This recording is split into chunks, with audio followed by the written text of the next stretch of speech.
planet where she's called.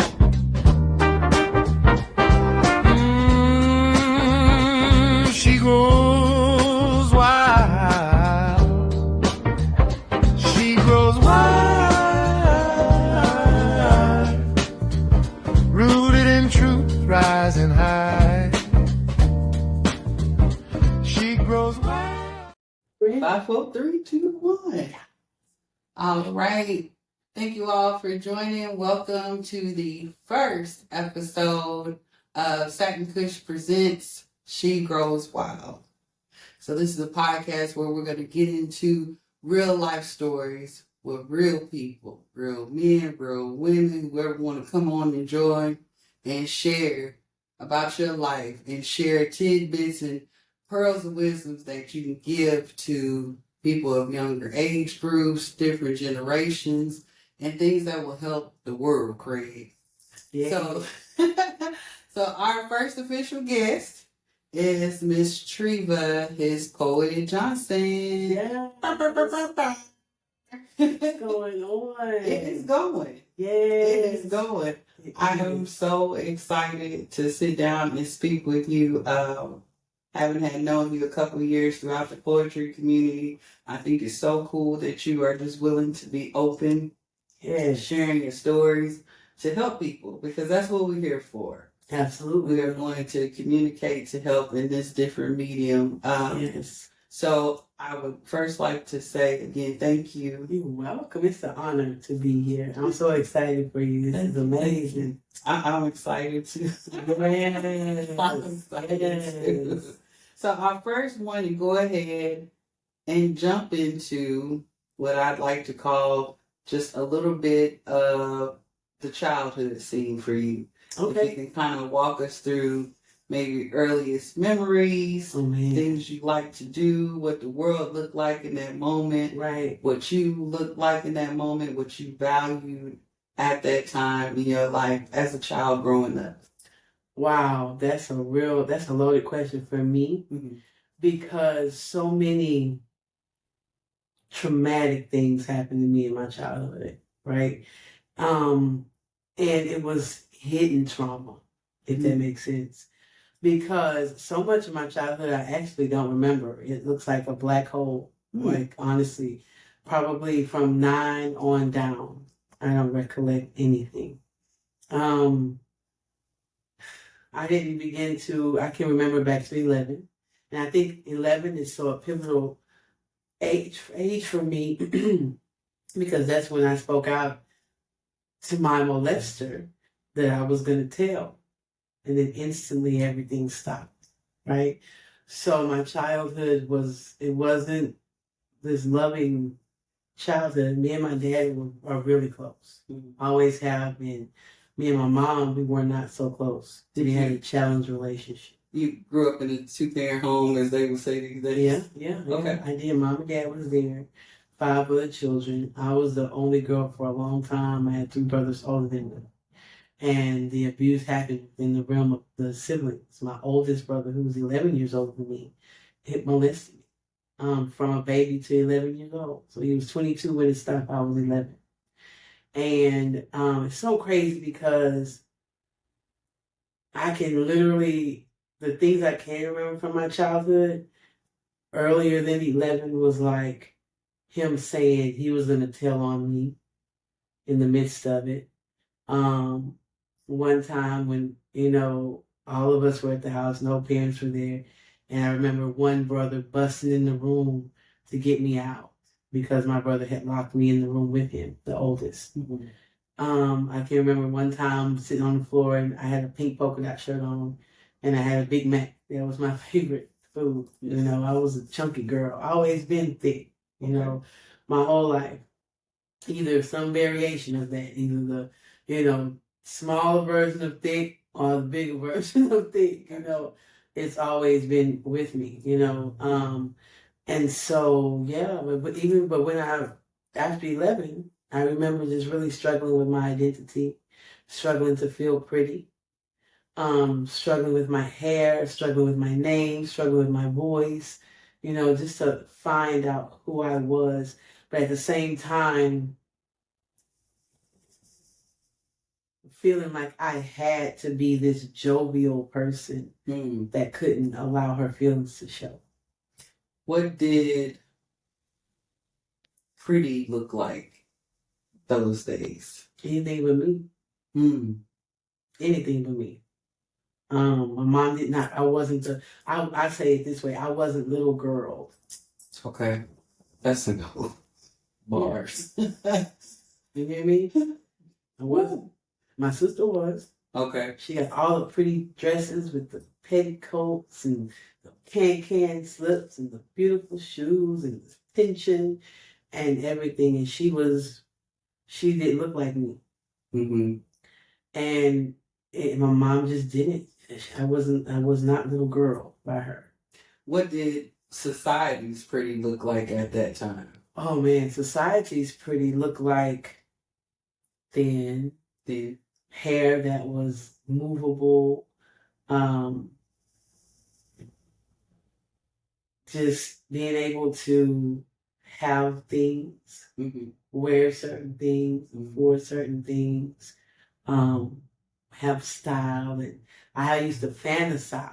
A lot of my earlier teen years, when I started liking boys and different things like that, that was really, I felt like it was out of the scope for me because I never saw an example of a young boy or a boy my age being with a heavyset girl. And so I just started with some far-fetched things. So I spent a lot of my time, that movie Precious, with Precious, Right.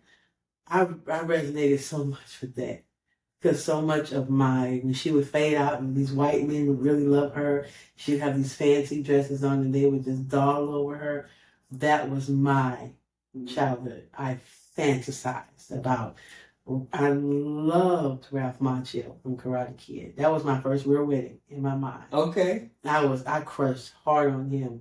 Him, Keanu Reeves, Johnny Depp. I would literally sit and dream of dream lives with them and dream of them loving me and, hugging me and telling me beautiful things. 21 Jump Street Journey? This is almost something. I'm just saying. So it sounds like you always had an imagination to run to. Oh, yes. Always. Yeah. Safe space. Read safe spaces. Yeah. Reading I would disappear. That's why I don't understand how kids don't read today. Because a book can take you to a whole nother world. And so it just opened some things up. It really did. So I used to like to read and fantasize and daydream all the time. What was the family dynamics after the molestation was exposed in your home? Because now you have your siblings, so everybody's aware, and then you have your ancillary family, if you will, the aunts and cousins and things.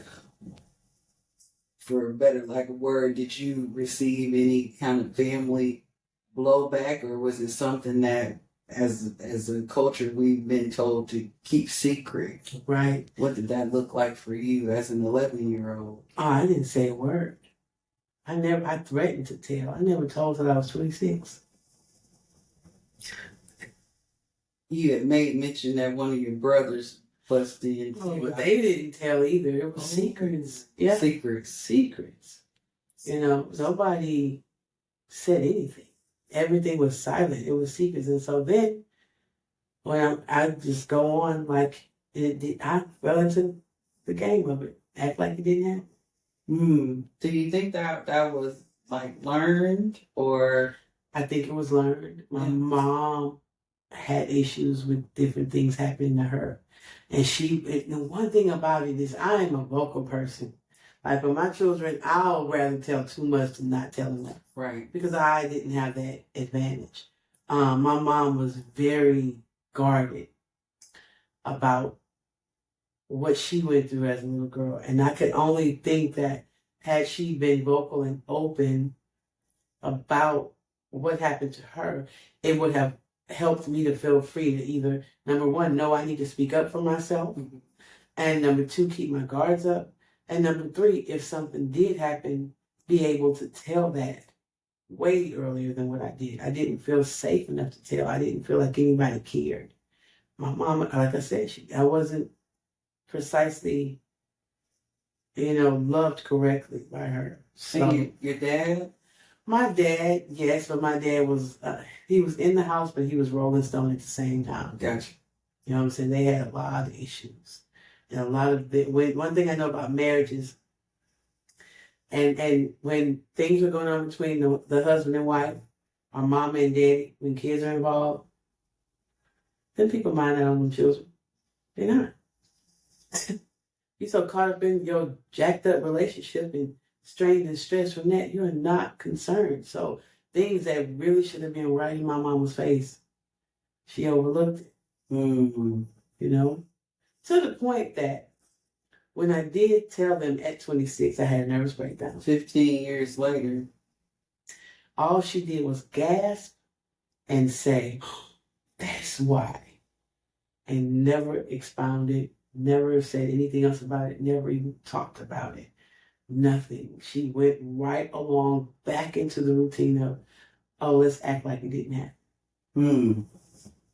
So It wasn't like she had some kind of inkling, couldn't put her finger on it, may have saw a behavior change or something. And there was a time, the closest I came to actually saying something, like, even after when at 11 years old, when I told him, and what had that happen was, if I can speak clearly and freely, I was homesick from school, and my cycle had started that year, and my 11th year.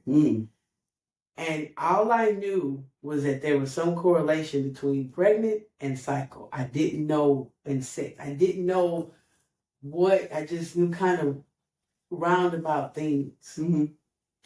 And so he was the babysitter. He was 22.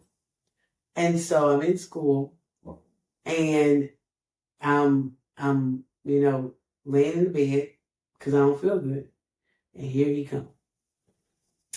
And he gets all the way on top of me, trying to do what he was doing. And I was just like, "I'm going to tell mama." And he did that and got up. And that was it. Never touched me again. So I felt so stupid. Because when I saw how easy it was for him to stop, I was like, I could have been did that. Mm-hmm. And that really affected me. Even now, in my grown years of 48, it still has a bearing on me of different decisions. If I'm making the right decision, I'm still silent about many things. My silence is probably my biggest curse. Because I know there's certain things I know, and I just can't bring myself to say it, or I won't, or I don't know. It's just something. So it really handicapped me, and I've been working on it bit by bit, actively, on purpose. And I've done the work. I've done a lot of work on myself. I applied a lot of techniques. I trusted God, and He really carried me through. But it was a lot of things that really attached itself to that. And even after that day, I told, I can't tell you what happened after that. I have no idea. I draw a blank. I don't know. I guess I just went on into routine like normal. Never said a word until 26. And then there was a time I was really close to saying something. 16. And how it came out was my brother was married to a woman who had a set of twins. And one was a boy, one was a girl. And something happened, and the little boy had told his mama that my brother he walked in the room on my brother pulling his pants up and the little girl pulling her panties up. And my brother was saying that didn't happen. And all I know is I don't think I've ever been so petrified and close to having a panic attack in my life, because I knew she was not lying. And my mom was like, "That helpful." And my mom was like that. Like, she was really like, "Don't mess with her boys." You know what I'm saying? Oh. And I'm listening to her literally down talk the mama and everybody, knowing that your son did that. And I didn't say a word. Mm. And I take that with me. And I hope, I don't know if I'll ever see a little girl again. Because I never saw her since that day. Ever. So her mom believed her. Yeah, they got a divorce. They got a divorce. Mm-hmm. Mm. Yeah. They got a divorce. And it bothers me. I carry that with me. Till this day. Because I know she wasn't lying. I know the boy wasn't lying. Mm-hmm. I know, why would he lie? Come on, man. That's a lot to lie about. You feel me? Yeah. You gonna sit at they were what, 9, 10? You gonna fabricate that kind of story? Mm-hmm. Mm-hmm. My mom was blinded because she wanted to be. Mm. Voluntary. Mm-hmm. So let's start at 16. Mm-hmm. So you were really close. Very. To saying something more or less kind of growing into your own advocacy, Mm-hmm. if you will, Mm-hmm. even at that age. Mm-hmm. But still the child within the child suffering from the trauma. In this moment, I hope that you give her grace because she was still trying to find her voice, her childhood voice, even her adolescent voice, because they're older, you know what I'm saying? And then just kind of looking at the dynamics of everything, you know, building that advocacy, it took what it took. Yes. You know, and the fact that you still carry that, wow. Yeah. Seeing her, you saw yourself, Mm-hmm. you know what I'm saying? I did. Wow. At 16, what does life look like now? So we're in high school. We're in high school. High school. I can take it. Would you like to take a sip on high school? Yes. Let's In take a sip on itself. itself. Okay? Because High school. Woo. I know we kind of glossed over middle school a little bit, but high school, Girl. geez. A lot of the makings of happens in high school to me. Mm-hmm. They do. They do. That is where high school. So it started off rocky. It did, because at 15, I ended up like falling and hurting my knee. I was in 9th grade. And I remember we were Jehovah's Witness growing up. That's another reason for the secrecy. We don't talk about those things. Right? That is one of the most detrimental religions in the world.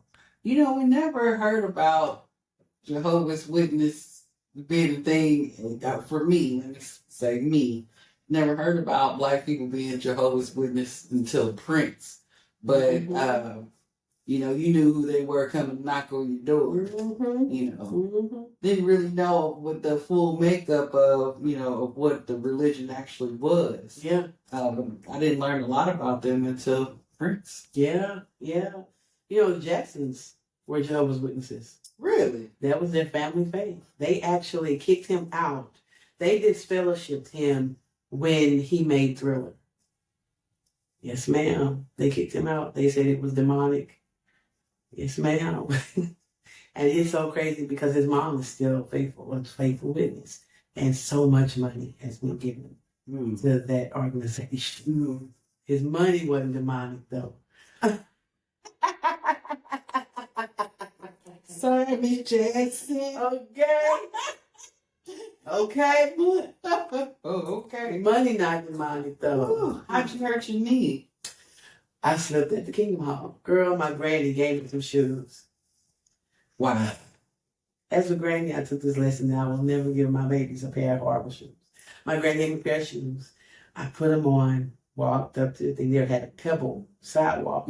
And I slipped the first time, and I was like, oh, you know, okay. But there was no grip under the shoes. So it was like I slipped the second time, and my knee popped out of place.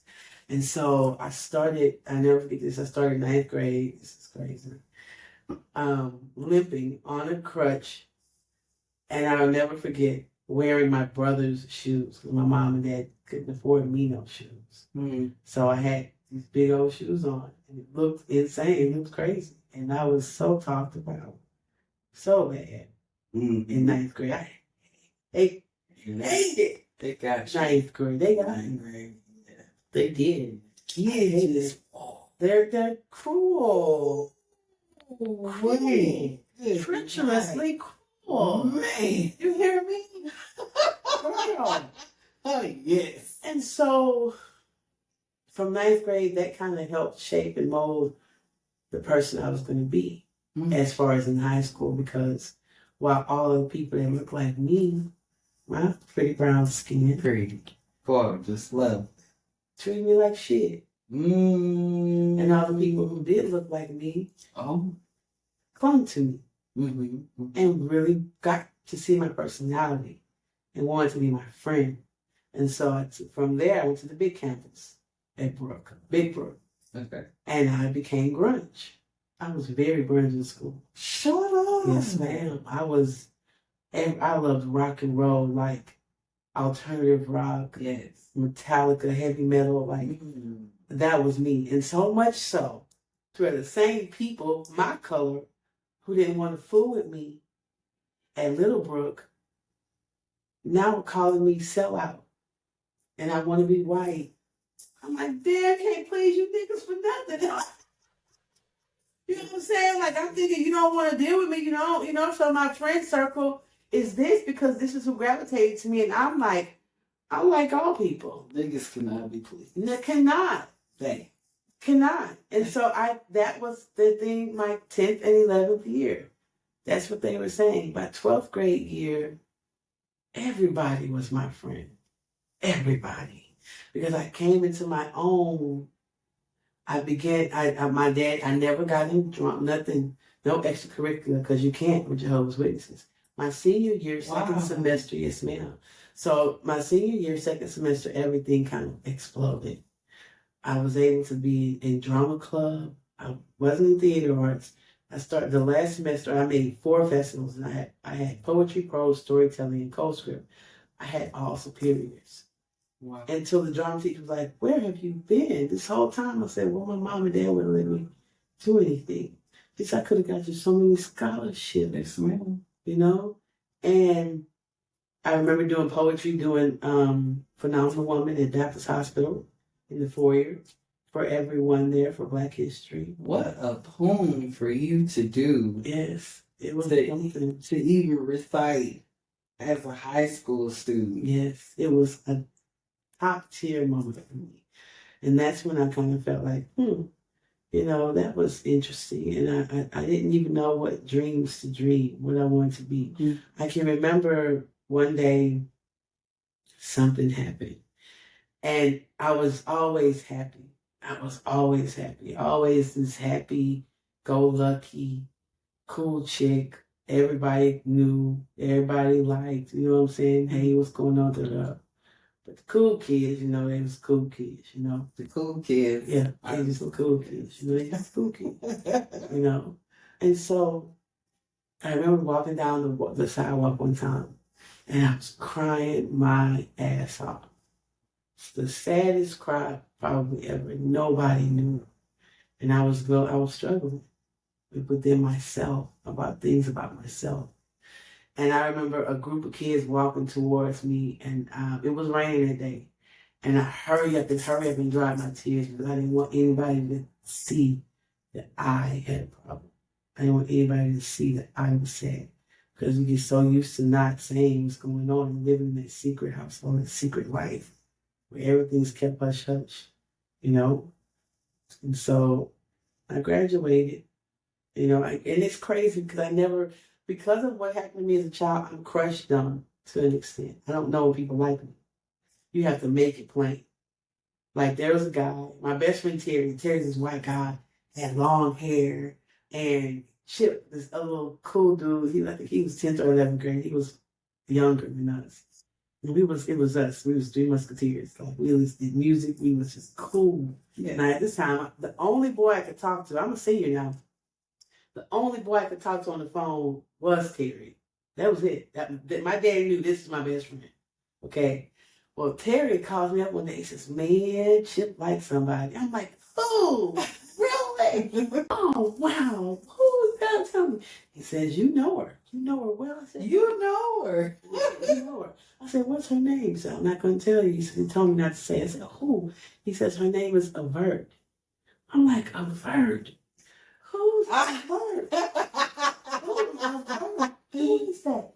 Do you know, I was in my early 30s when I figured that out. Mm-mm. Early 30s. And it was Treva backwards. Mm-mm. Early 30s. It dawned on me like, what? All that time. Girl, I probably had been married to Chip with 5 children, living in a mansion some damn well. You hear me? Oh my. He was cutie patootie too. Hey, Chip.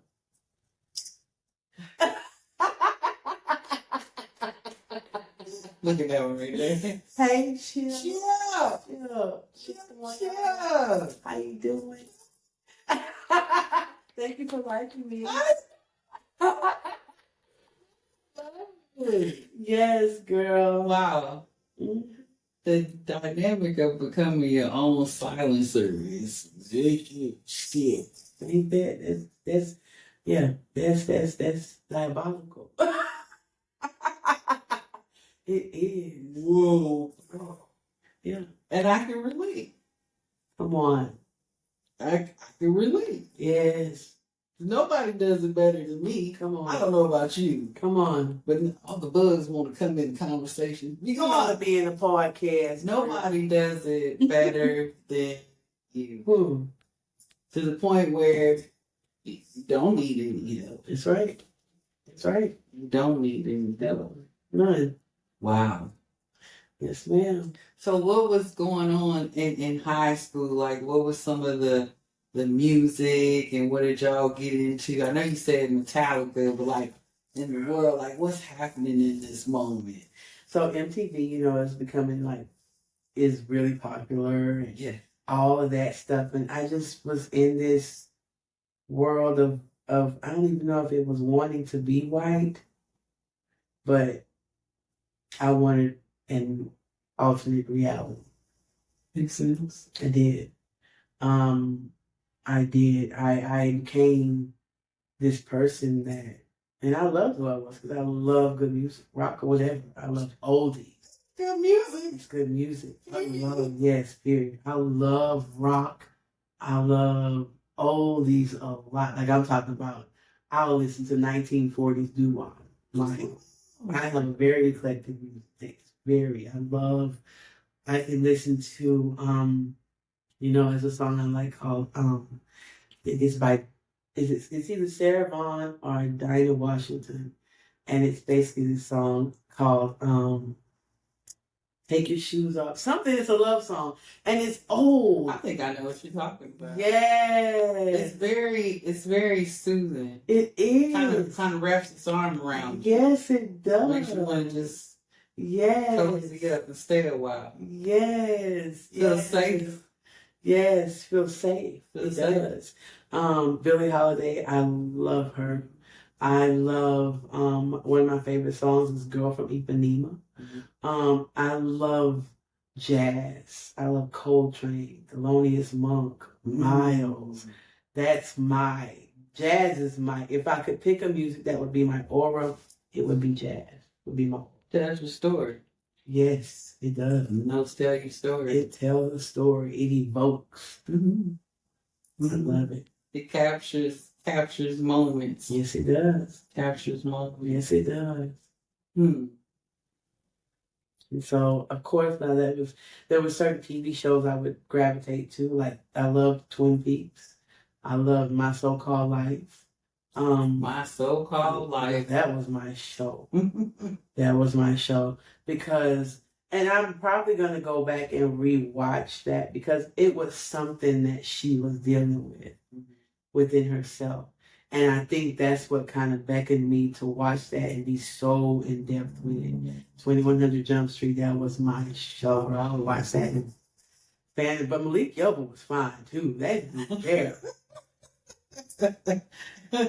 Girl. Well, we had to go through the wait. You hear me? For that show. And what's crazy is I'm telling you, go back at 14. You know, I ended up getting an addiction to pornography because I found my dad's stash. And so you have the things that's already been implanted from being molested. So I found my dad. I was very curious about sex. Very. It just, you know, you become really hypersexual. And so I wasn't, you know, nothing was going to happen because my dad was strict at the same time. My parents were extremely strict. So my dad had a carpet business. Child, I would be working in there in the summer and poking around. Child, open up the damn cabinet full of chests. I was like, oh, the holy grail of porn. Your mother's witness daddy. Yeah. Porn stash on Fleet Fleet. On Fleet Fleet. Oh, wow. Everything in Was that supposed to be? Is he supposed to watch porn? Girl, no ma'am. No. No ma'am. There's a lot they wasn't supposed to do. Well, That they do. You hear me? But by this time, my dad had been kicked out of church for adultery. I got a one way of... Come on. Come on. That's good to me. And she was Mexican. Let me look at that.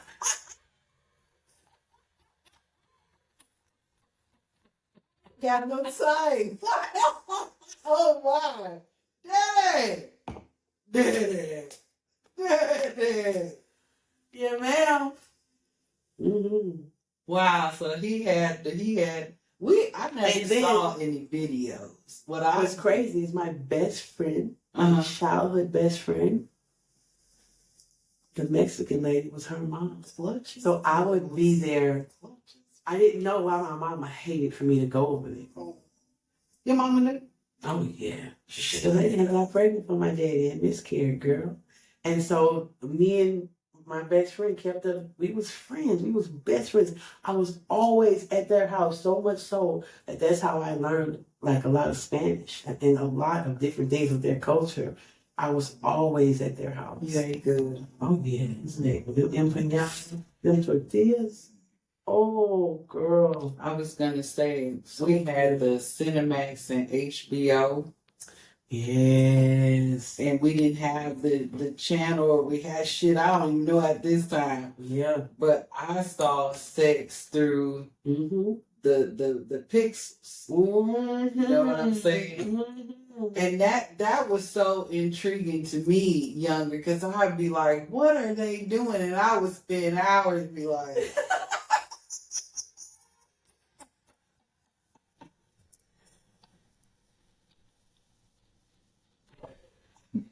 Porn addiction. Yeah. I watched. Yeah. I was like, oh my gosh. Oh, yeah. And even being older now, it's like you almost chasing ecstasy. Yes. Because it was something about that, like somebody can do that, you know. I think as I probably did that a lot, especially growing up. You know, trying to figure out who was gonna give it to me. I could do it myself because that looks like that feels great. Yes, it do. Well, they can act their ass off for me. What? They did the Doug Thistle. You hear me? Yeah, they did. I remember the pixelated images. Wow. So did you watch your dad's porn? Or Yeah, it wasn't him on there. no.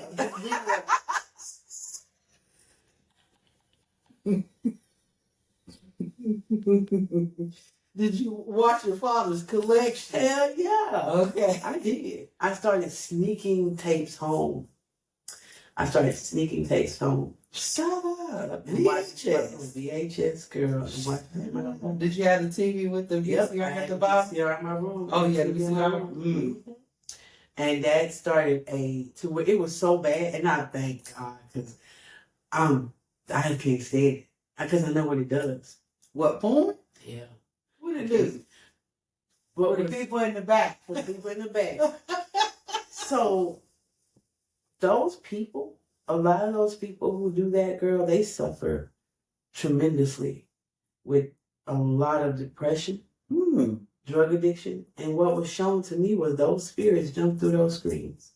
And then you'll wonder why you're having problems with this, or why I'm all of a sudden that. Because it's a portal. It's a portal. You know what I'm saying? Those people I did research on the porn industry, like it's really tumultuous and just vicious and so unforgiving because they are left with a lot of diseases, a lot of emotional issues, a lot of depression. It's very rampant in the industry. Wow. Yeah. And so we're chasing the dream, right, of whatever we think they're experiencing. True. Very true. So it's all a facade. It's a fallacy. So I was so bad to where I would freak dudes out. Like if dude come over or whatever, because I was saying, okay. So, come over and it would turn it on. And I would be like, man, and I would be like, I'm like, what, nigga? Like, well, they like they didn't think that you watched, or I was too crass. I was real blunt. With everything.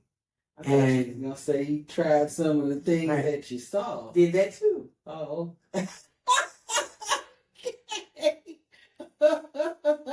Okay. Great teacher. I'll say that. Well, great teacher. Well, yes, indeed. True indeed. I'm telling you, okay? True indeed. So, girl.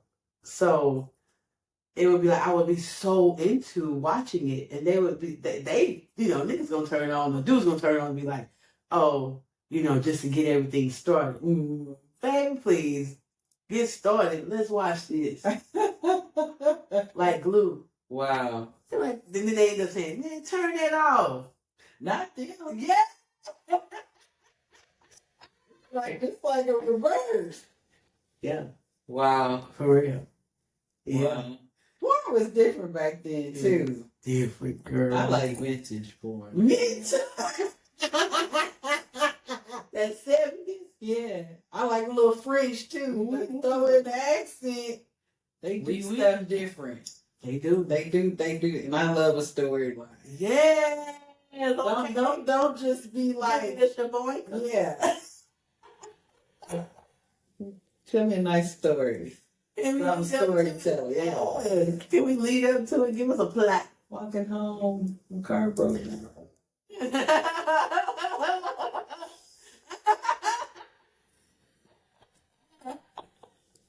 I'm trying to help. Shit like that. Crazy, but so very true. Yeah. So very true. Yeah. I can't say I'm addicted. I enjoy it every once in a while. Yeah. I don't feel bad about it anymore though. I stay away from it because I did have an addiction. Yeah. So I don't even play with it because I don't want it to be like a go-to, or I don't want that thing to come back. That made me feel like that was something I needed to do. You know what I'm saying? So I'm very, when it comes to certain things, I'm very disciplined on myself. Young adult Treva. So right after high school, young adult Treva. So I went through a lot of interesting experiences. Are we getting more into? Wow. So now I'm thinking about what you said. Not experiencing quote unquote high school or middle school. I like this boy, he likes me, relationships. So now you're a young adult with a healthy taste for porn. Yeah. But no real relationships in addition to the childhood trauma, the family dynamic. All this is saying, you're being pushed out. Congratulations, you're graduating. Yeah. What are we graduating to? Right. What payoff is bullshit. What shit? what kind of environment are we graduating into? How have we been prepared? And what is young Treva? What is her? Let me back up. In high school, so I want to show the different dynamic. What is it that you wanted to accomplish when you, like everybody else, got out? Yeah. And what that looked like when you took your first step being out. So in high school, was there something that you wanted to achieve? You wanted your life to look like? In high school, because I think there was a part of me that wanted to go to culinary. Okay, I'll tell the story. And this is what I have to say to parents. Whatever it is that your child expresses an interest in, I don't care if you agree, if you had something else pictured for them. It doesn't matter. If they have something that they love and it can generate some type of income, how will you know it'll generate income? Because somebody else did. Well, okay, and generating income. Mm-hmm. Okay. So my senior year, right before, like probably a couple months before graduation, the guy from the Rye Institute had come. There was a big computer school. They was trying to recruit. And so I'm sitting up there, and at the time I was in love with cooking. Okay. And I used to love to cook and try things and teach myself different things. And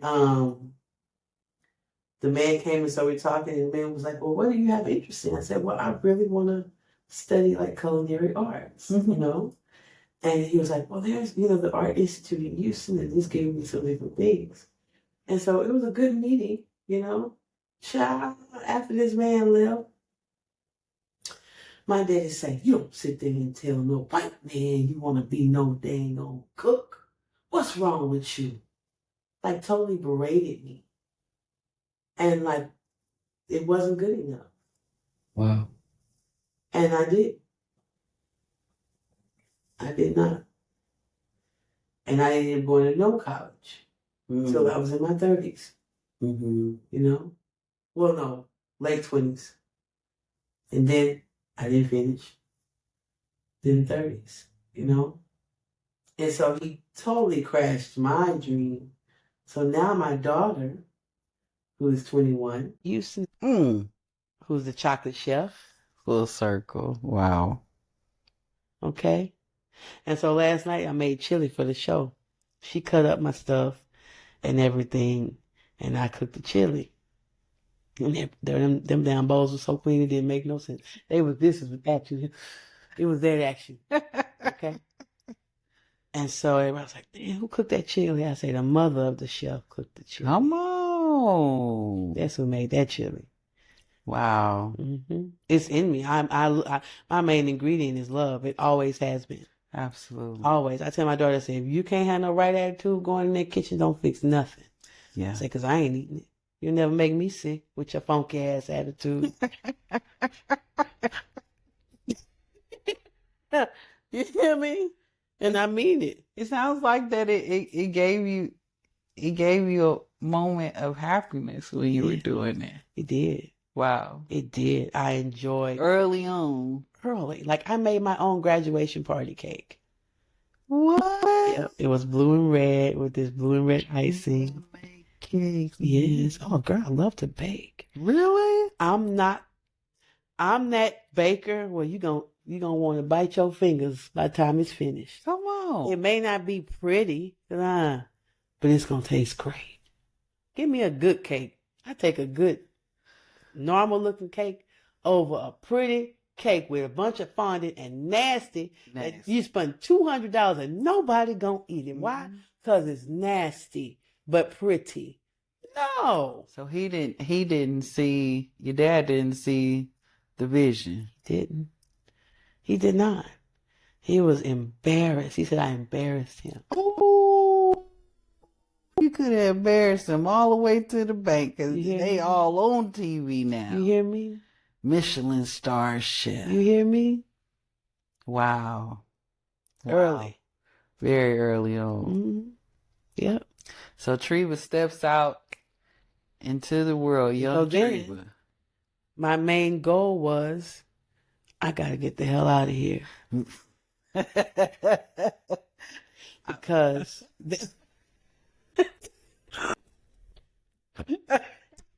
I'm sorry.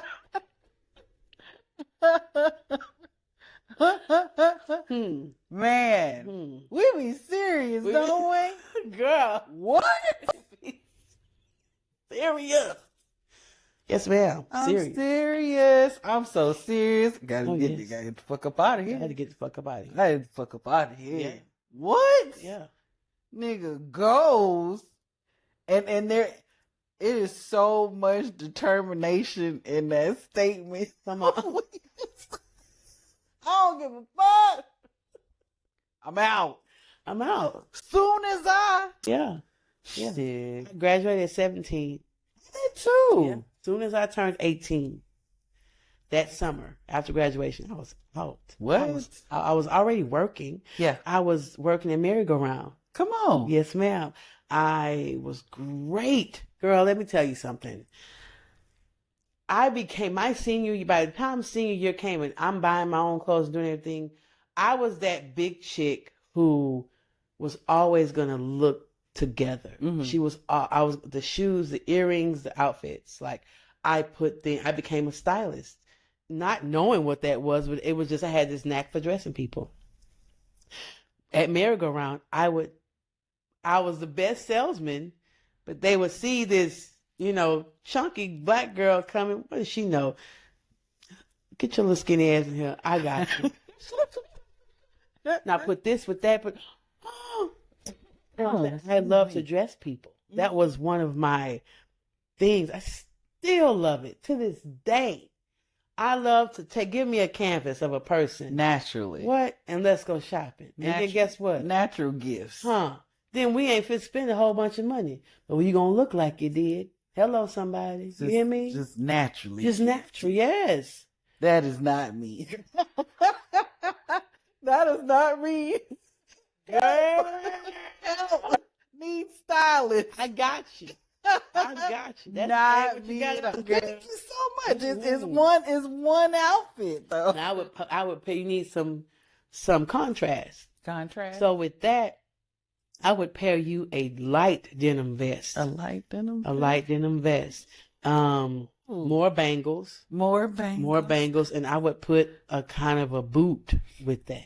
Really? Yes, ma'am. And have that button, baby, open. But no. Mm-hmm. Oh, I like it. Even if you did that bottom button and put a cami underneath, Uh-huh. you would do an olive green cami underneath there, or even cream. Oh, I like a cream against my skin. Brown skin. I like it. Yeah. So now, I just want to point out too at Young Tree, because we getting there, but Yes. already you have two viable, income gateways, if you will, that are just natural to you. Mhm. And like you said, with parents, just really paying attention and honing in on the things that your children naturally enjoy doing. Yes. Because you hear that now, if you do something that you love, and get paid for it, it'll never seem like work. You'll You'll never seem continuously enjoy it. That's right. So that's pretty cool that already, before you even stepped out into the world, unfortunately, your parents didn't recognize it, and really neither did you even at that point. Just thinking that, hey, this is just something that I enjoy doing. It's a Yes. job. I'm good at it, but in New York, Yes. or even a fashion design school, something, Yes. just how when you're lacking the support, Mm-hmm. the support and the Nobody to pour into you. They did not. And I could only guess it's because they didn't know how. And so that's why I don't hold it against them. I choose to seek accountability of self. Okay. 'Cause at the end of the day, that's the only thing I can change. Today. Hmm. Right. That's And then too, being a parent, recognizing, you know, and then being able to put that into those relationships. But I don't want to skip ahead of that. Yes. So we out this bitch. We out. We out? Okay. Is we in the street? We out. We in the street. We is it. Motherfucking street. So another silly situation as I'm out. Okay. Terry, my boy, my white homeboy with the long hair. Terry. Love you, Terry. What's up, Terry? Oh, okay. Mm-hmm. I'm ready.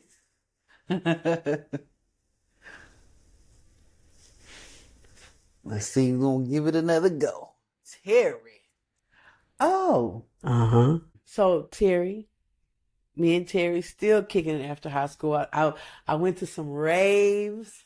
Really? Yes. Along with Terry, I met my best friend after high school. His name was Alfred.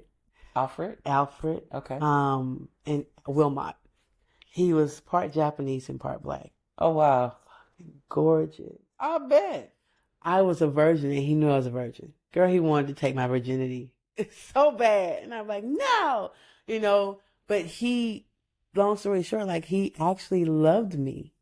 And again, I'm just so girl. And Alfred, we were so close. Like it didn't make sense. We were so close. And we really like could have had another opportunity to have a great relationship, you know? And I didn't pick up on it, you know, until way later. And it was way too late, you know? But I had my friends. We would go out. We would do raves. I tried marijuana and all kind of things. I was living, you know, I had my own place. My place was the spot. People would come over. Oh, you had that house. I had that house. It was a spot. We used to have a good time. Mm-hmm. So in the midst of everybody and what ruined everything how it was at 21, I ended up getting with my stupid baby daddy. Oh, you got one of those? 3 of them. I got Get you one. I do. Get you I one. do. I have one of those. And so he was so it was so weird because at that time it was like when somebody showed me they liked me for real, Mm-hmm. I was surprised.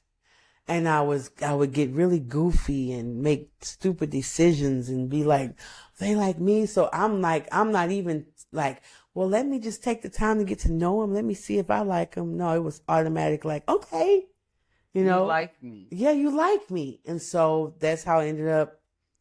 First heartbreak, my son, just in that pattern continued for so many years. Mm-hmm. It did. That pattern was so detrimental, to me. In many ways, I learned so much though. I did. I learned a lot. During those years. I learned how to love myself. You know, how to spot BS a mile away. Yes. Mm-hmm. But I will say that was my 18 to 20 was really, probably 17 to 20 was really fun. It was fun. There was no poetry. I stopped writing poetry at like 12. Oh. Yeah, 12. I stopped and I didn't pick it back up till much later. Mm-hmm. Yeah. It was so, I was just kind of, and I would put together the cutest outfits, just the things I would put together. And I never even went to it was never Jehovah's Witnesses, because this is what they do and this is why they're so dangerous.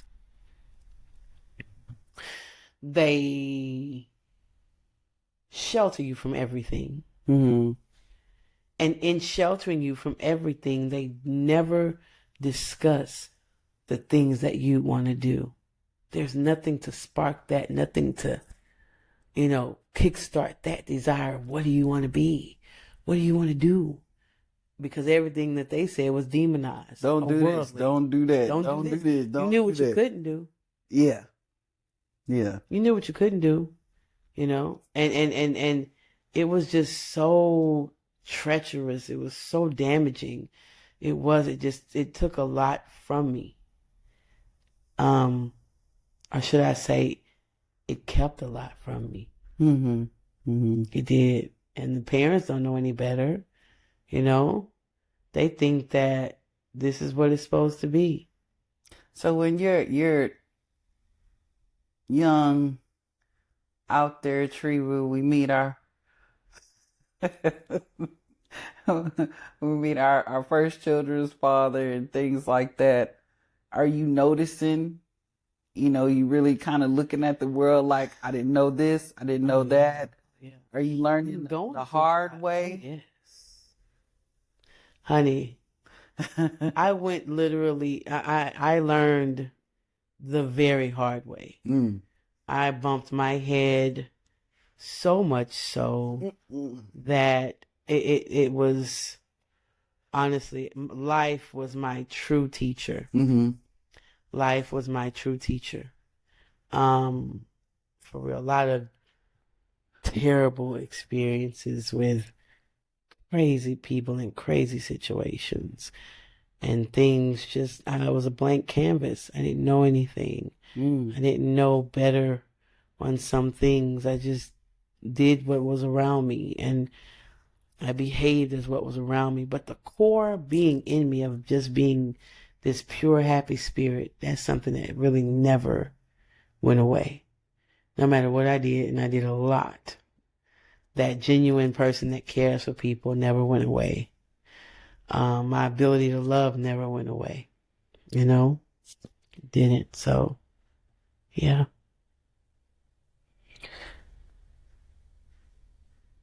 '20s was the shit. Baby. 20s. So going through a heartbreak in my 20s, early 20s with my first baby daddy. My heartbreak was he slept with 2 white girls in our bed. Oh. And his aunt told me. His aunt came and got me and told me, rest in peace, Bertha, and told me that, and I caught him and I threw everything outside, burned everything. I was tripping. Oh, yeah. I was tripping. You did the scene. I did the scene. Wow. And then from there, he taught me how to steal. I went to Dallas. No, I was still here, still a good girl. Just trying to find myself, even being pregnant. So I had my son, he was in Dallas. We ended up going to Dallas with them, his family, his sister, his mom, no, his sisters were there first.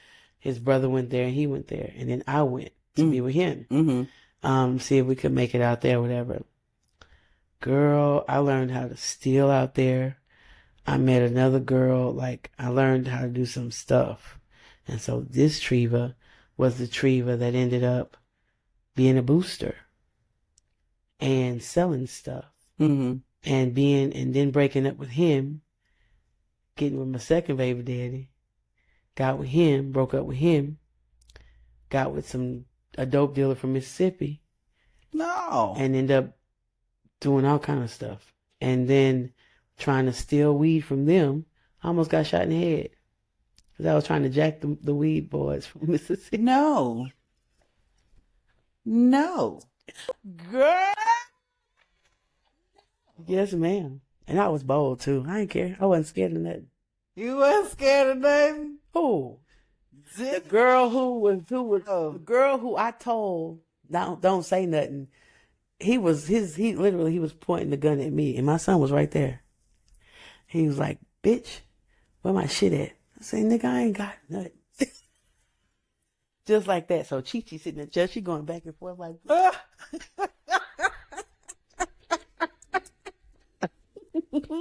I identify with Chi-Chi in this moment. okay. Girl, Chi-Chi said, know. no, I'm gonna go get him. Look at her like, girl, I was supposed to get on the Greyhound with 3 pounds of weed in a diaper bag and go back to Beaumont. Damn. Yes, ma'am. Yes, ma'am. And a kid. Oh. What? I was a trip. Wow. Yes. So not knowing myself took me into all these different journeys that I probably had no business being in, right? So she go get the diaper bag, give it to him. He get it and go to the counter, and then he commences to taking the bullet out the chamber. So me, I'm just looking at her, and I'm like, I get up and I go up to him this close, and I put my finger and say, nigga, you pull a gun, you shoot a gun, bitch. Just like that. And he said, what gun? And I said, I went berserk. What gun, nigga? I'm going off. Like, I'm fearless. I don't care. He just walked on out. TJ had called my daddy. My daddy had me a Greyhound bus ticket that day at Greyhound. Yeah. I was... Time for you to... Oh, girl. Yeah. I was in some situations. Oh, yeah. But I brought back to Beaumont my gift of boosting.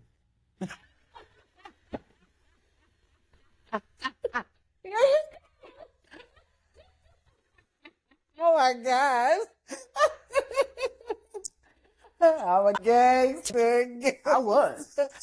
I went from that shit there turned me into the hardest motherfucker you ever wanted to meet. Wow. I came back to Beaumont a different chick. I did. And I was like, What age are we? good. 22? Mm-hmm. 22. This was 97, 98. So you coming back and you have And pregnant. one and one on the And way. one on the way.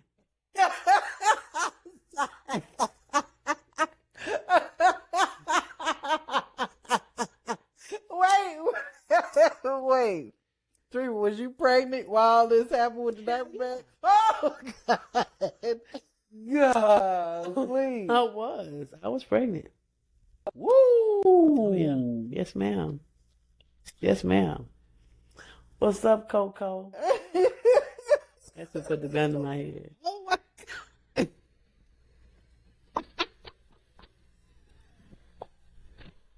God. Oh, damn. Yeah. Damn. Yeah. Yeah. How are you enjoying motherhood at this point? Because you got one and one on the way, but how are you enjoying that at this moment? So it's rough. I'm doing it. It's rough. I love my children, but I don't know. I got into crazy situations with dudes, and thank God, because the dude I ended up dating right when I came back from Dallas, I met this guy, Kevin, and I'm dating Kevin, and Kevin's family just happened to become my family through the midst of our relationship. He was abusive, very abusive. Girl, I waltzed that nigga ass. You hear me? I ended up beating him with an iron one day. He thought he was gonna beat me up. No, ma'am. No, we gonna fight it out. We gonna fight. I'm gonna fight you, and you gonna fight me, and we going at it to where. And I grabbed that iron.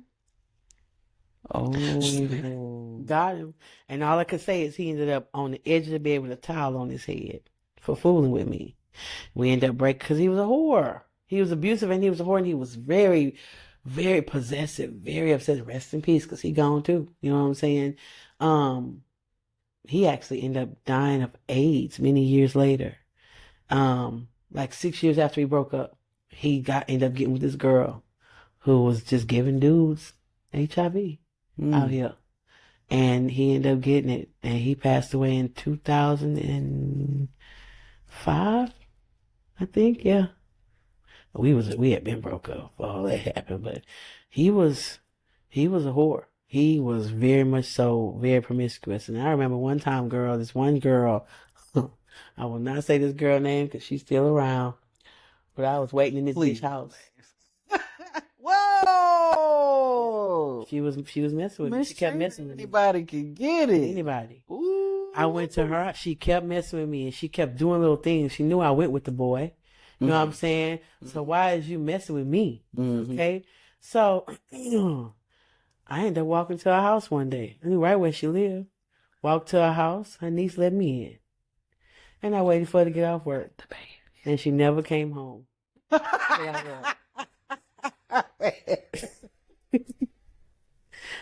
Promise. I ain't going home. Never came home. She didn't. Her niece called her. Your friend here.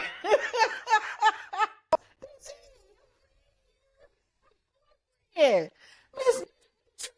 Miss Treva. Bitch, I ain't going home. And she didn't. She was working at the prison and did not come home till I left. I sat there till it got dark and just went on and left. It's sitting in her house on her couch. Wow. So that gun situation made me pretty fearless. It did. Even today, I ain't scared of nobody for what, you know? It did. It made me fearless. And girl, no females hardly. The same dude who we was in the store, knock on wood, one fight I got into with women out here. And I fought dudes my whole life. I fought men. They fight me, I'm fighting back. Like Sophia, for real.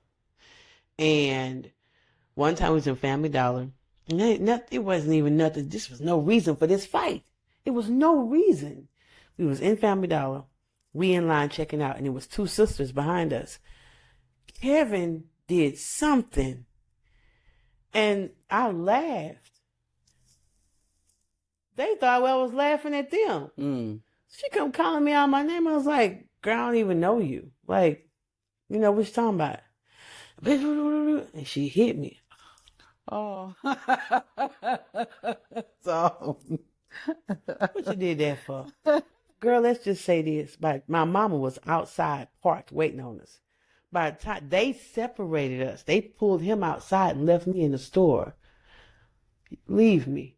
Because by the time all that happened, let's just say there were, you know how you have the stands in Family Dollar, the big, they was to the ground. I took them hoes and slung them hoes every which way into them damn stands. And let's just say both of them was naked from the top up. By the time it was over, they boobies everywhere. I got all my clothes on. Ain't no scratch. For a misunderstanding. I whipped them hoes' ass. Both of them sisters. Sure did. That's the only fight. No women, no females really stepped to me like that. Now, I ain't big and bad, but just know, if you come and you do me something, I got to come back. If you put your hands on me, I got to come back. That's how I used to be. I'm a different soul now. Oh, that's how I used to be. Self-proclaimed. Yes, I am self-proclaimed, girl. I'm going to tell you, work has been done to me. And that was the only fight I ever had. It was so funny. My mama, rest in peace. My mama was like, this was one time she was ride or die. Because, baby, they was about to, I ended up fighting my way out the door because they was trying to hold me. Because I jacked up the store. The store was toe up. Wow. I got that door. Kevin was already out. He was waiting right outside the door because he was fighting my man. No, let me in. Da-da-da-da. They wouldn't. Baby, he was right there. We took off, ran and got in that car. Mom was like, let's go. Not y'all got the Medea scene going on. What? She was gone. She was gone. I was like, yeah, mama. Shoot. Wow. That was what she was ride or die that day, girl. And that was the only fight. But every other time, and then I boosted for so long. That was my way of making money. But I was an honest thief. Come on. I was. Come on. I'm not going to ever. I don't want nothing out your house. I don't want nothing out your purse or out your car. But I would break a stove down. Come on. They got it. Well, well, it's overpriced anyway. The people gotta make a profit. You hear me? Yeah, they do. I was getting them though, girl, and I learned that from boosting from my baby daddy. Wow. In Dallas, and girl, that was a gateway into so many things because, I mean, went from there, sold crack. You know what I'm saying? Oh yeah. It just went.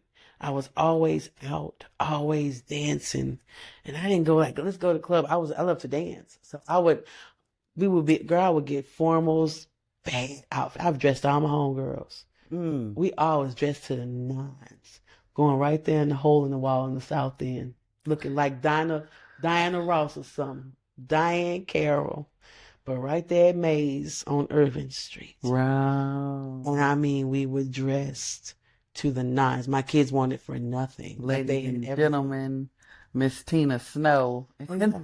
Girl, I have taken some things. I have taken some things out of stores. Sheet sets, diapers, meat, clothes, radios. You was a good booster. It's Great. great. Actually. You know, I was. I paid, and I ended up paying for that too. You did. I did. Oh, karma is real. Ooh. We gonna get to them 30s.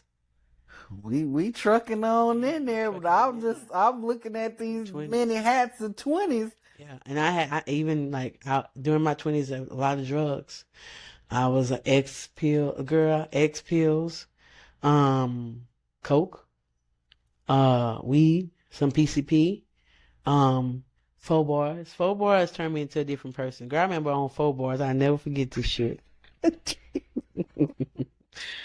It was this dude who wanted to be with me. He was married to old school from Port Arthur. He was almost 50. Girl, so one night he had talked with a lisp. He was like, "I really want you, baby. I really want you. Let me come get you because." Wow. Girl, never forget, we call him Mr. D. Mr. D was short, too. He was short, girl. And he had a horrible lisp. So he got away from his wife one night. And I never slept with him. Never did. Because I wasn't, now, and everything, I'm going to tell you, everything I did, I wasn't a hoe. Oh. I did not sell, I wasn't selling no tutu. I wasn't doing that. I was not like, nigga, you're gonna pay me. I wasn't not like that. That's one. Now I wanted to be a madam. Come on. Girl, I had it all figured out. At one point in time, after so long of not knowing what I wanted to do in my life, that was my first real dream. I wanted to be a madam. Wow. I wanted an Asian chick on this side, a really, really dark, beautiful, tall, thin chick on this side. And I don't know, I was just going to treat the hoes good. I was going to treat them good. I was going to be great. I wanted to be a great madam and run women, to give them somebody who really cared, who was really going to look out for them. I'll make some money. It's profitable. Yeah, that was my dream for a long time. Really? Yes, ma'am. I was told I've been a good madam. Okay. That's what they say. Yes. Straight. You know what I'm saying? I mean, it just... I'm gonna look out for the girl. Yeah, I'm gonna look out for them. For real. Yeah, I'm gonna look out for them. Yeah. They gonna love me for it. In my former life. You hear me? Real talk, girl. I'm gonna drop my pan, Lord. You're gonna be all right. Here, I get it for you. You know, real talk, like, I really had these aspirations of doing that. And so my 20s was very, I mean, things would have, girl, it was some stuff. I ended up, oh man, like getting in abusive relationships to where I'm talking about craziness, like crazy. Like so much so where I had gasoline poured on me. At one time, but this dude had cut up my license and social security card, and he poured gasoline on me. And the only thing that saved me was my cousin came in knocking on the door. And it's crazy because in the house, the gas was off. We both smoked cigarettes. He smoked dip. We both smoked weed. At the time, it was no lighters in the house, no matches, and the gas was off. He was going around looking like crazy for some type of fire to light me up. And I'm standing in the middle of the living room floor, fucking ecstatic. Because I'm like, not knowing what to do. Because he said if I moved, he was going to beat my ass. Now, that's what you get from going with a dude named Psycho. You know, it's not just a name. Shout out to the cousin. that God laid it on And our he heart passed. Rest in peace. He gone. to knock on the door. Yeah. Wow. Yeah. We got a couple of relationships here. I'm suspecting we almost to our 30s. We're Are we almost to 30. Do we feel like we are experiencing love of any kind in these relationships that we've been in? No. No love? I don't believe it. Why? It wasn't reciprocated. That's what I'm talking about. Yeah. For you, do you feel like you love these men in the moments? I thought it was Yeah. the moments, but Yeah. it was again more of that accepting what accepts you. What did you love? What was some of the things My that children. you loved? No, in the relationships. Oh, Like let me see. most of the time it turned out to be a physical thing, and then this is the thing, it would be a physical thing, and that would end up turning into a very obsessive thing. I've literally almost lost my life. These dudes, I've had crazy jealous men was something that it was like, I swear I was a target. Was there some kind of characteristic that you found yourself attracted to or that you loved about these specific people? Rough. Rough. Got a roughneck. Gotta get a roughneck. That was it the security that they, that you thought that they demonstrated to you in the moment, like you felt protected, or that was some of it, because they was hard. Mm-hmm. They was all had that. One of them I called caveman even. I mean, they had that thing, but when that thing turned on me, ooh, and I had to fight. I had to fight. I fought way too much to be so pretty. I did. I fought way too much to be so pretty. The strength in their character was attractive to you. It was. What else? They needed me for something. To be needed. Yeah. They needed me. They obsessed over me almost. Because Psycho. That used to be cute. It used to be cute. In the beginning. Yeah, it's cool. It's cute, ain't it? He like me. I mean, he really is. He really is. He really is. Yeah, he liked me till you try to get away with me. Yeah. One of them. Is he trying to get away? Help me! Oh, shit. Girl, you hear me? And so one of them, I remember we broke up. I had got away. Well, I know your cousin knocked on the door, so we gonna say shout out to the cousin. But shout out to my. We were also just talking about just like the characteristics that you gravitate to unknowingly. We were talking about how that obsession. If it was trouble. Something was there though, like the renegade-ness of it all, the toughness of it all, the safety in it all. Don't nobody fuck with him. At the end of the day, the protector. To the point where when I did with another crazy guy, one of the dudes that I knew, homeboy, he said, how he got you away from crazy man? Like everybody knew. Like I was, and I went from one crazy to another crazy. I did. In some capacity, it was like that, and it was just like, man. I all on them because you the whole YN in this moment. The whole. You the YN. I was the YN. Like I was. We was like I was that chick. I was crazy. Filling up that canvas. Oh yes. So yes, we get to our 30s.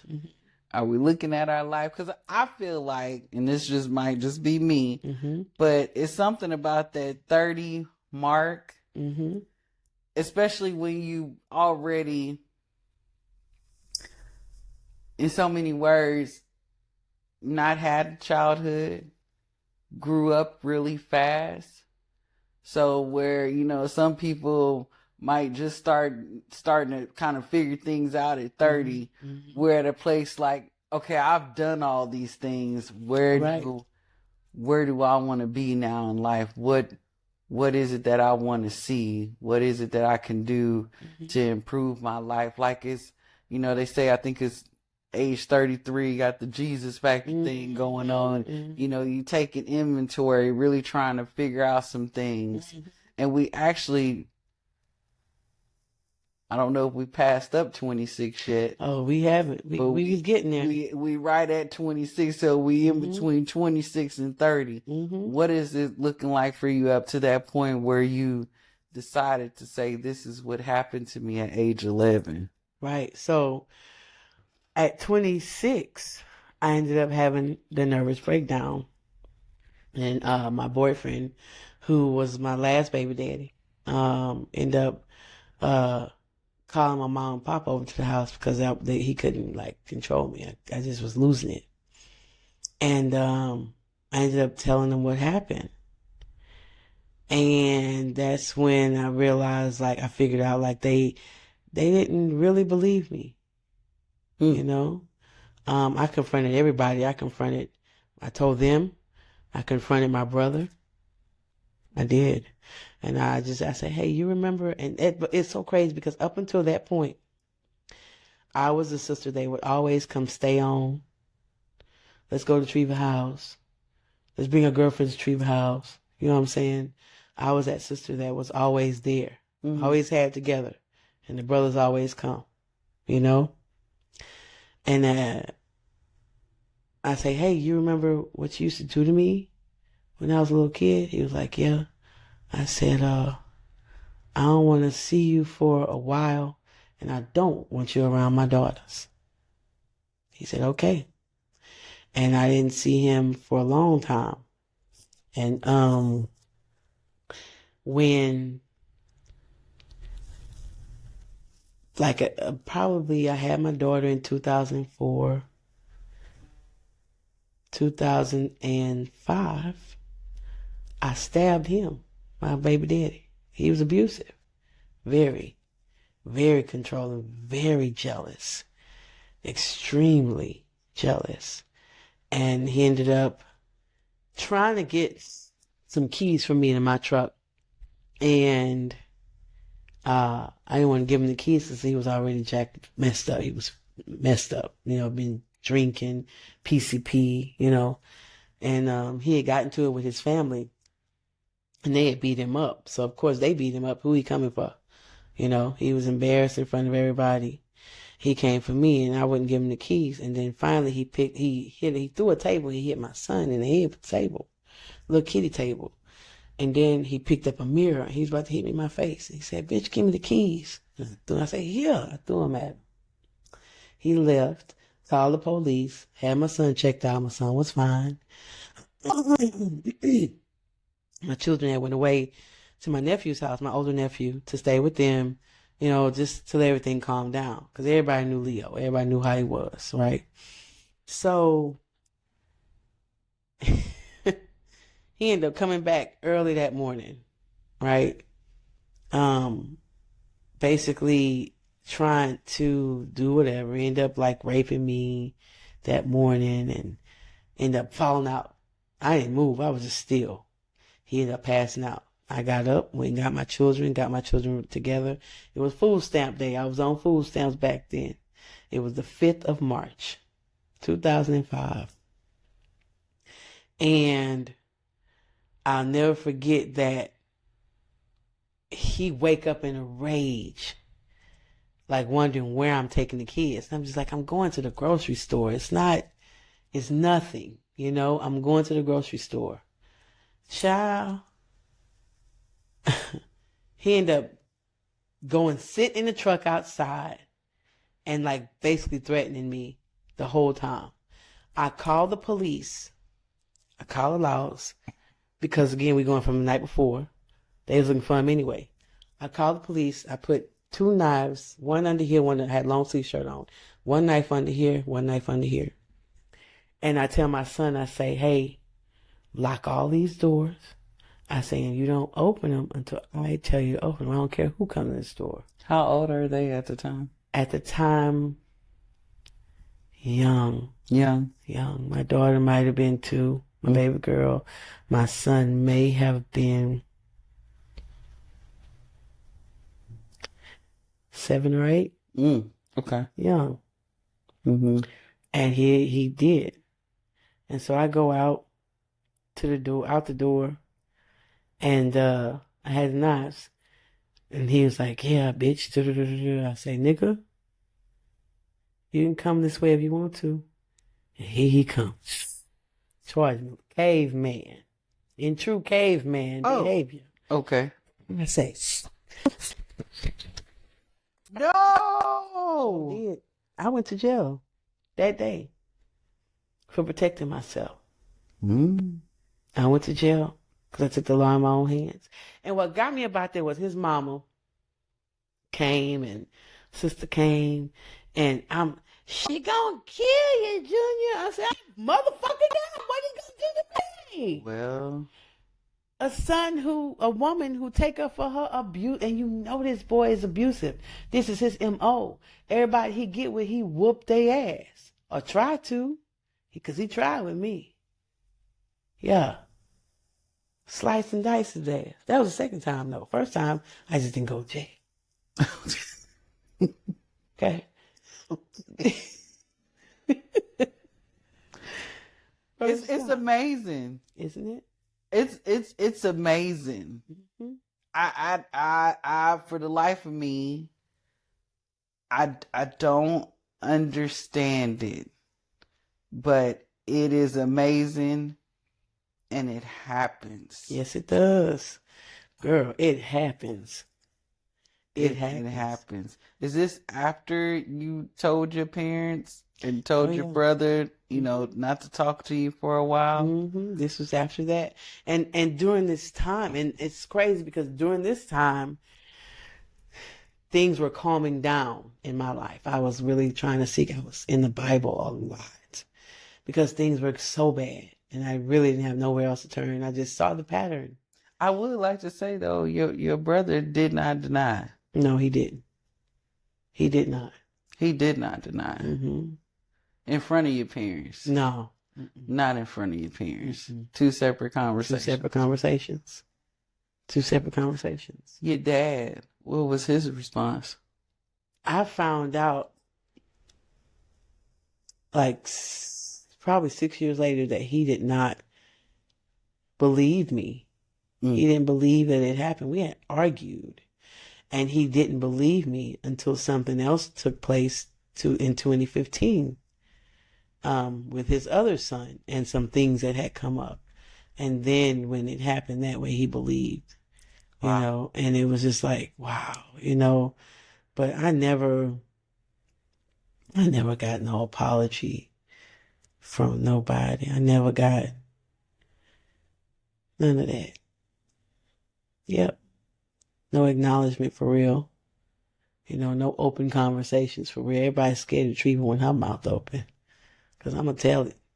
Well, I'm going to tell the truth. Let's talk about it. Let's get it out. Let's air it out. Yeah. That's the only way we can positively move forward is if we air it out. Mm-hmm. And if we air it out, you can see how I truly feel. Because if after we air it out and we're done, then you can see if love is real or if it's not. Mm-hmm. And if it's not, then that's going to be something that's not a relationship that will be conducive to your life. And that's okay. And that's okay. It's okay. And nobody wanted to do that. I remember one year, girl, I'm jumping up a little bit, but one year, I was in my early 40s and I had picked a cocaine habit up again because of a situationship. And them ninjas. Probably a whole year I was a cokehead and I liked it because I was getting fine.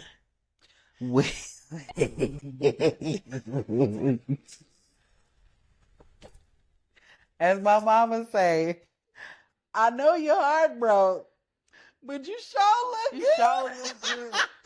Come on. Yeah. Come on. You hear me? Well, yeah. Wow. Wow.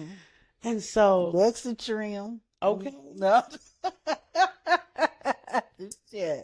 Okay. And I wanted to, I said, let's have a truth party, a serum party for New Year's Eve. No. So let's have a serum party. This is where everybody comes together. You tell one big secret Oh. that you've been keeping from the family. Whatever you want to get off your chest. Girl, everybody was like, hell no. Nope.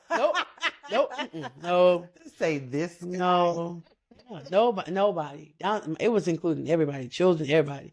Nobody wanted to do it. You really thought that was a good idea? Oh, yes.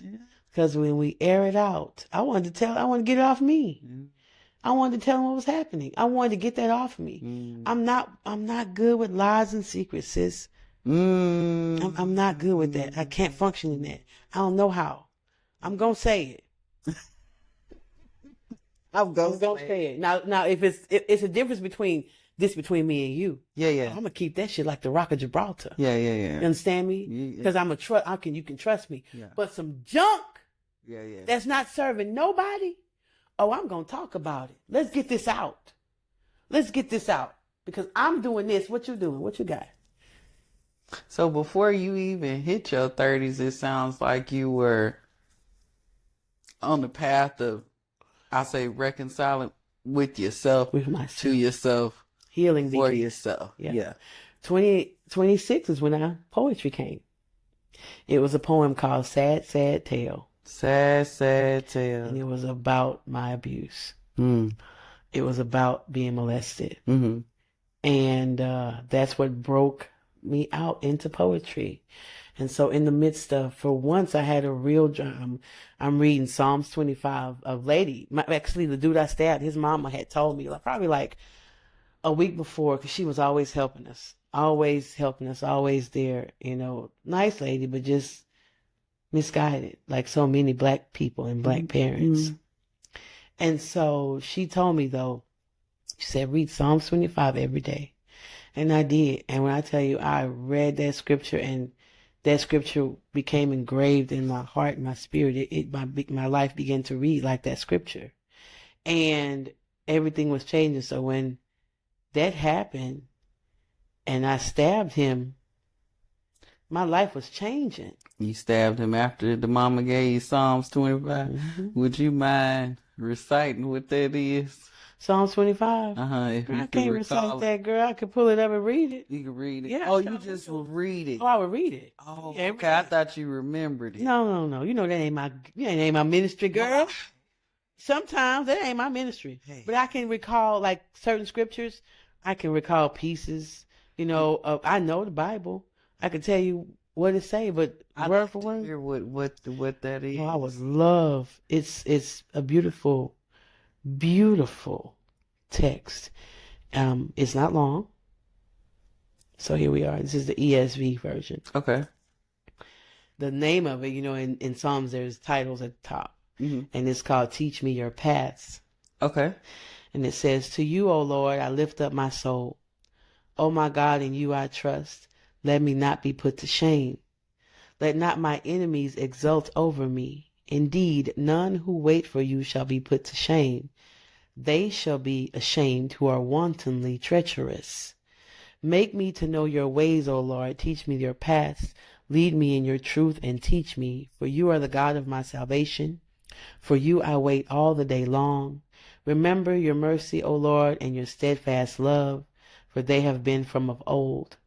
Remember not the sins of my youth, nor my transgressions. According to your steadfast love, remember me. For the sake of your goodness, O Lord, good and upright is the Lord. Therefore he instructs sinners in the way. He leads the humble in what is right, and teaches the humble his way. All the paths of the Lord are steadfast love and faithfulness for those who keep his covenant and his testimonies. For your name's sake, O Lord, pardon my guilt, for it is great. Who is the man who fears the Lord? Him will he instruct in the way that he should choose. His soul shall abide in well-being, and his offspring shall inherit the land. The friendship of the Lord is for those who fear him, and he makes known to them his covenant.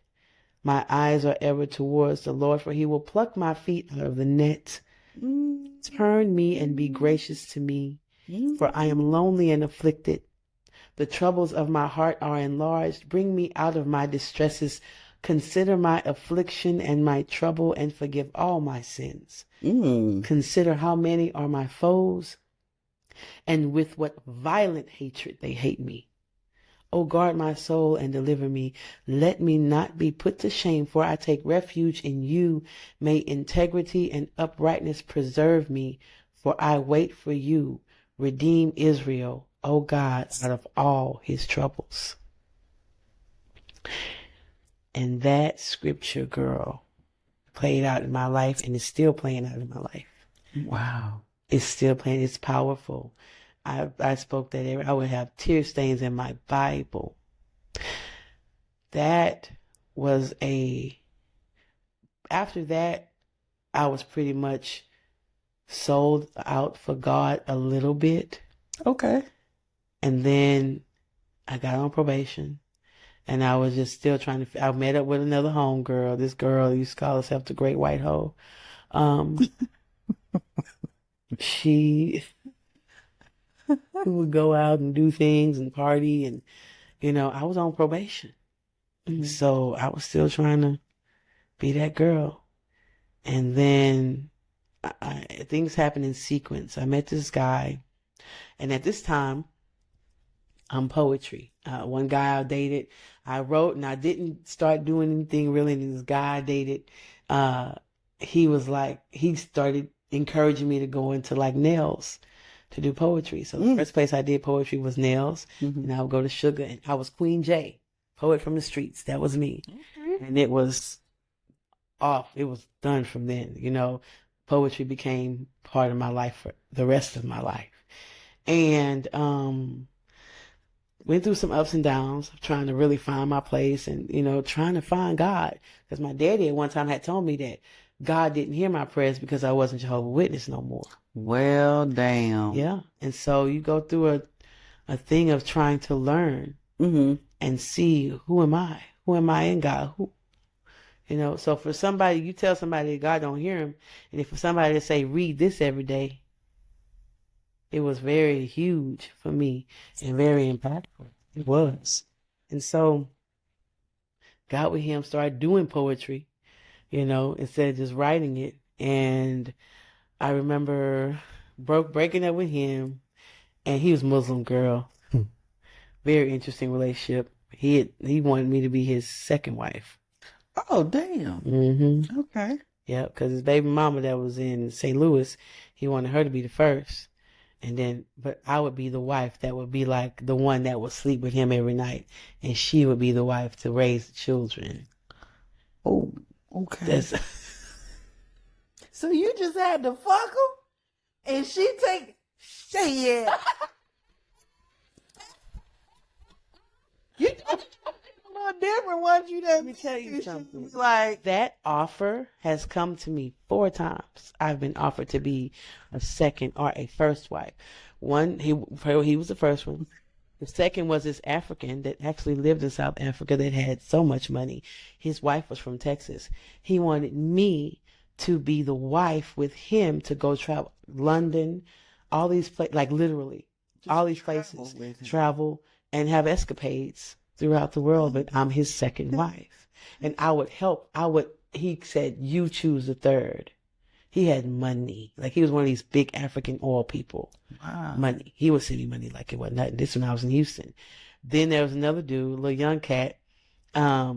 He wanted me to be the first wife and be the mother wife to pick all the other wives, and they would all have to answer to me. And I would be the one, in all these scenarios, the only one that they would spend every night with would be me. Madam.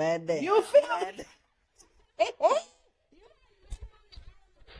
Soldier book, like midnight is fucking picking you.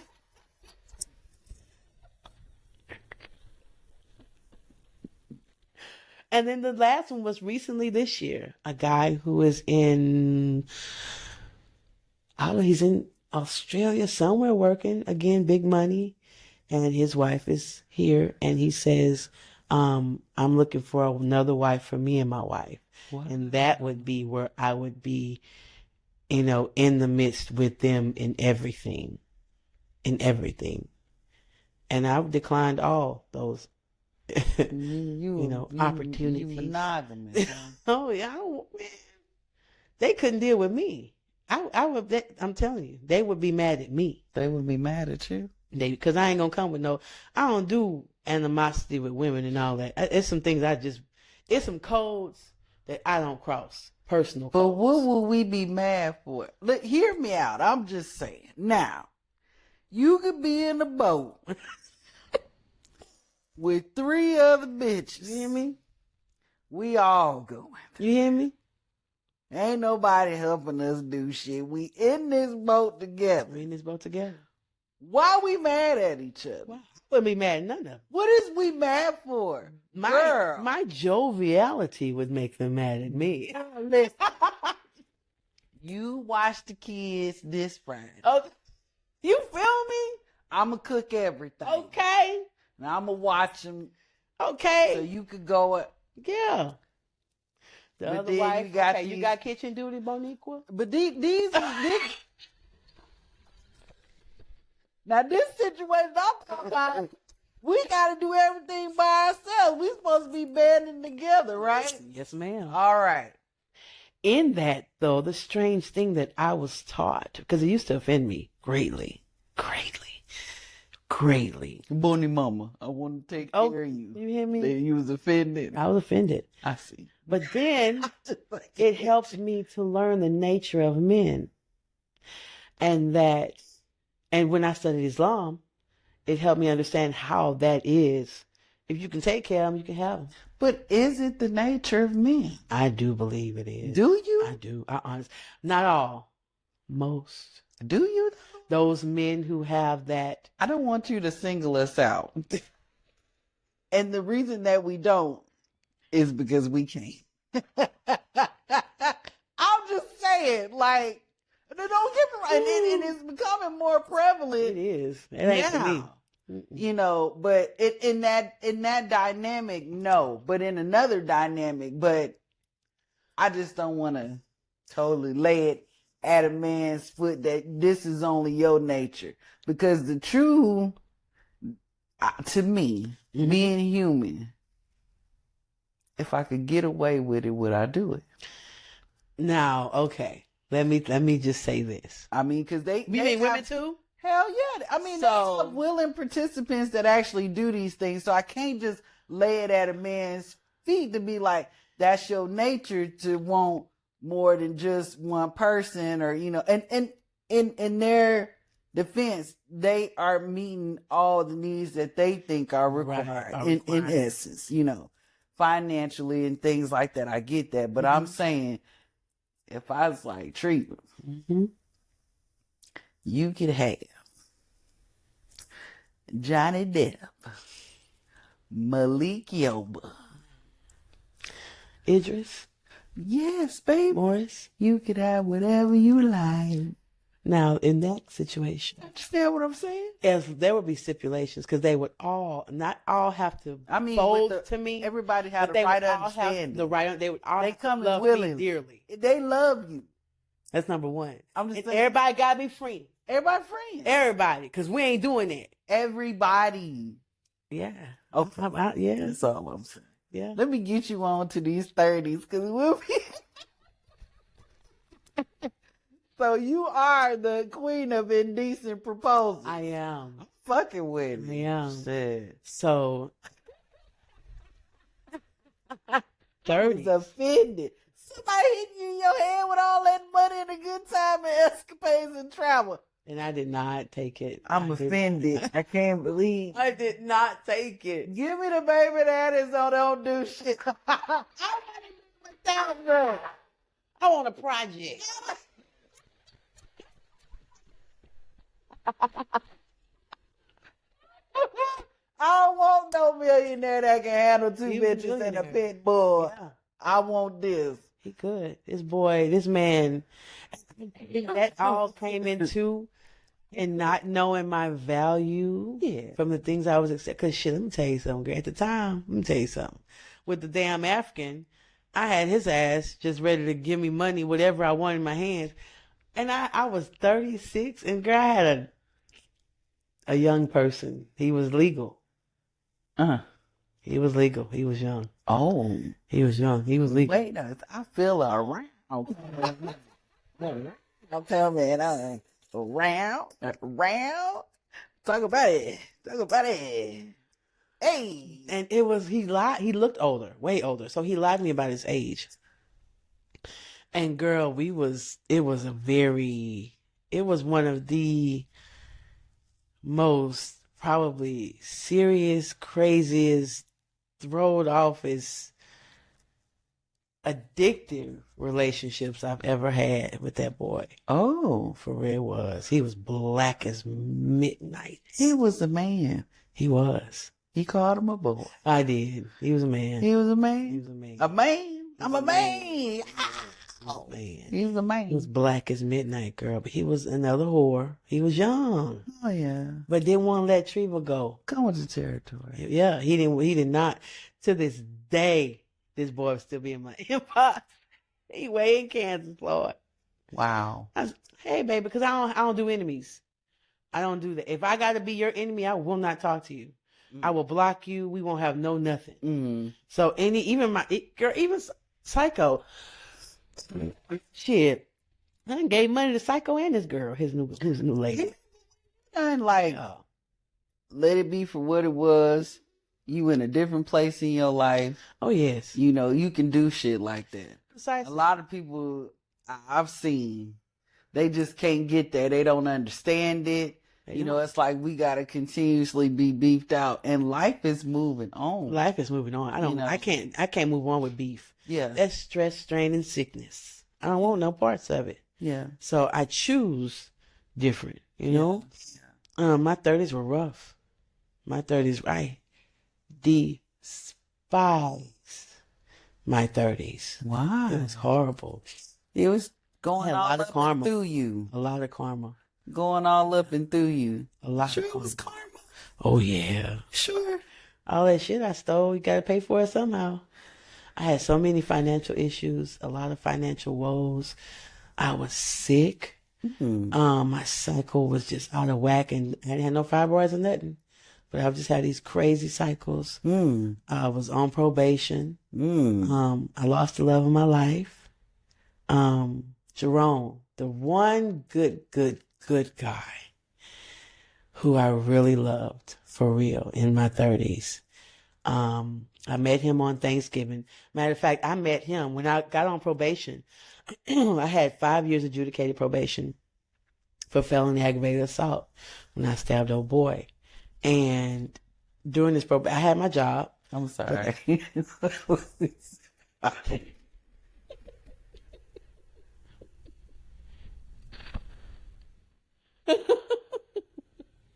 Nigga, if you ever talking to somebody and they say, when I stabbed old boy.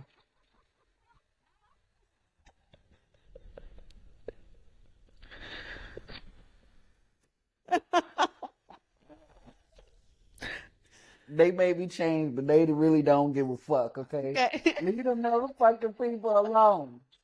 He just said that like she said. When I gave him his coffee.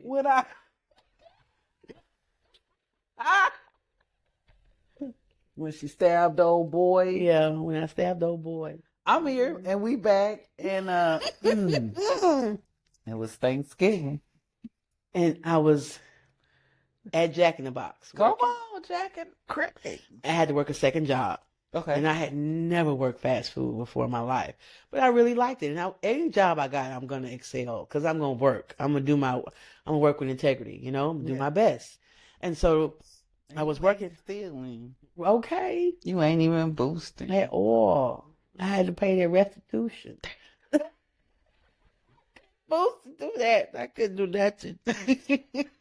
So, motherfucking restitution. You know what I mean? I had to pay it. Girl, I had $800 community service, so many thousands of dollars to pay. And 5 years paper, like, yeah. Yeah. But I tell you what, That probation changed my entire life. Wow. What I thought I was doing when I first got my hands on Psalms 25, I ended up for real doing while I was on probation. You was really rehabilitated. It was. Come I on. had to go to anger management because I carried a lot of anger with me from being molested, Yeah. and so it was bad. A lot of things happened. That's the word right there. Yeah. Yeah. It really, my whole life, my brother died while I was during my 30s. The brother who molested me. And it's crazy because 2009, Wow. July 4th, my mom was, let's go to CJ house. And I'm looking at her like, do you not remember what just happened a few years ago? I told you. But it didn't. It went over her head. It didn't matter. She just wanted somebody to go with her and have a good time for July 4th. So I haven't seen my brother in all these years, mind you, right? Since I told him. Yeah. So I go to his house and I'm just like, not looking forward to it. My brother was a great singer. He was a comedian. He could cook. He had all these gifts. Great gifts. He sang like Luther, girl. You hear me? I love Luther. He could sing. And so he was always funny. So he come meet us outside so we pull up and him and his girl had just bought this new house. So he pointed to the shack. Mom was like, And I was like, you gotta be kidding. And girl, he bust out laughing. And I was like, no. So it was funny. He broke the ice, whatever. So I'm still like not looking forward to going. She get out the car. I'm sitting in the car like, okay. By this time, I'm with God for real. Come on. Because, I'm going ahead. Let me go back to the fiance. Come on. I'm going back. Yeah. So Jerome, this was 2007. I'm going in sequence, 2007, 8, 9. Okay. 2007. I was at Jack in the Box and I met him and it was like he just fell head over heels for me. He came in to get my burger and I was like, he was skinny, scrawny, big lips, big nose, a little afro. I'm like, whatever. That was not my type at all. I'm like, give me a thug, right? So he called a few times, whatever. We would talk a little bit. It wasn't nothing for real. And then Thanksgiving Day, something told me, like, call him to come to Thanksgiving dinner. That was 2007. Yeah. He came for Thanksgiving dinner, girl, and never ended up leaving. Just stayed. Such a good dude. My kids loved him. And we got engaged. My dad loved him. Like, we ended up moving to another house and all this great stuff happening. He had epilepsy, though, really bad. And he would always say that he couldn't drive. It was so bad. But he was a worker. That boy worked his ass off. Just a beautiful spirit. And we would go to Galveston. During this time, like, was in church heavy. I got him in church. And I'll be honest with you, he was bisexual before we got together. And he was, looking to not be that anymore. And he fell head over heels with me and he told me his past. And I became not critical, but I was not mean or judgmental, but became very stern and strict. Like, I became this holy roller in the midst of our relationship. And he was with it. He was going to church with me and everything, We were supposed to get married June 28th, 2008. June 14th, me, my brother-in-law, my sister, all the kids, we would all go to the beach every Saturday after church, after they got out of church. Mm-hmm. And this one particular Saturday, we went to church, and the Pastor Nicholas, amazing man, from St. Croix, he gave a sermon on love. And I had really never had love broken down to me in that capacity before. Mm-hmm. And all it made me know was that, wow, I was real critical. I was real stern on Jerome. Stern or judgmental, you think? Judgmental, too.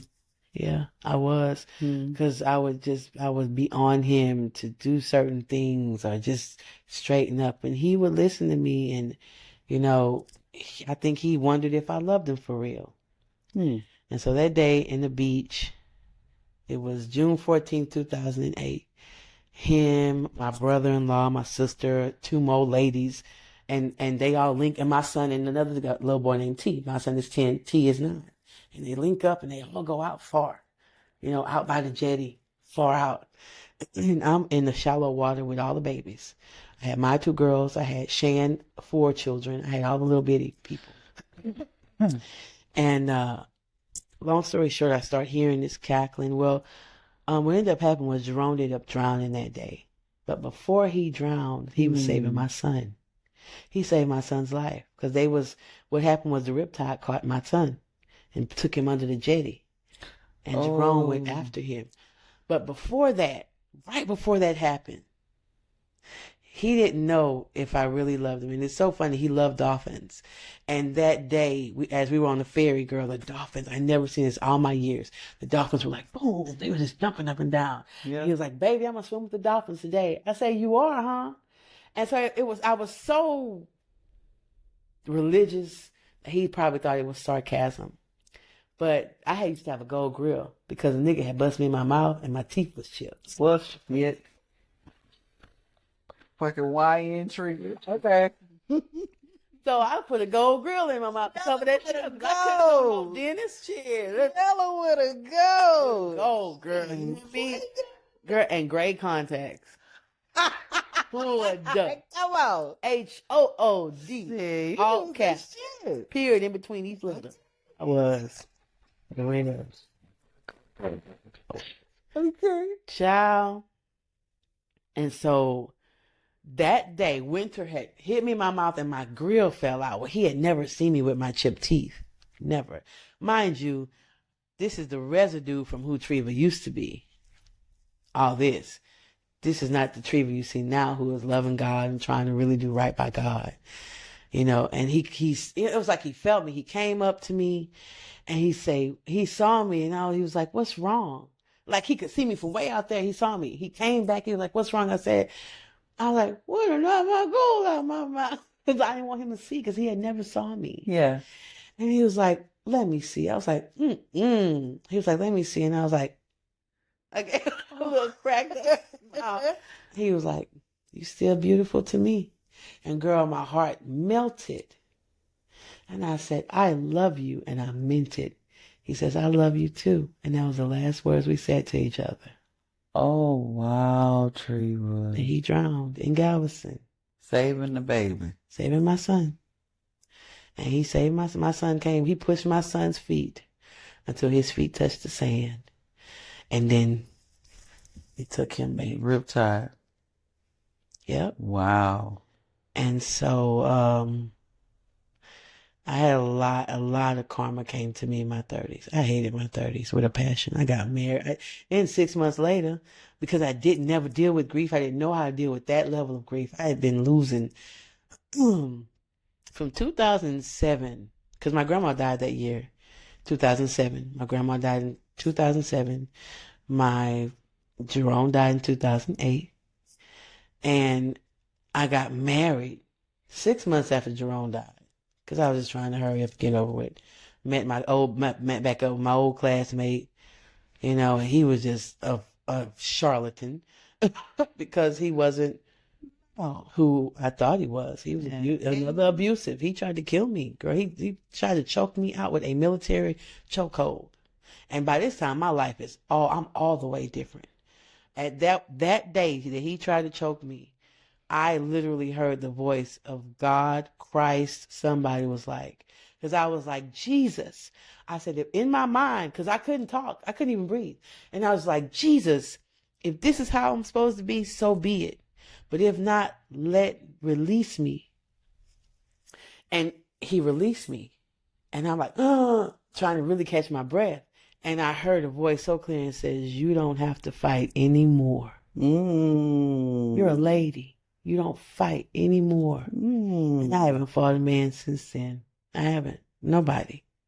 And I fight in the spirit. And we got divorced on the date. We separated on the date of Jerome's death. Literally 6 months later. We was married for 6 months and we got divorced. And that was during my 30s. The very next year, 2009, my brother, when we go to the house for the 4th of July. Yeah. And I go in and I'm bitter inside. Just mind you, because I hadn't forgiven him. I hadn't really, I was just kind of still in a hurt place because nobody acknowledged what a big impact this had on my life.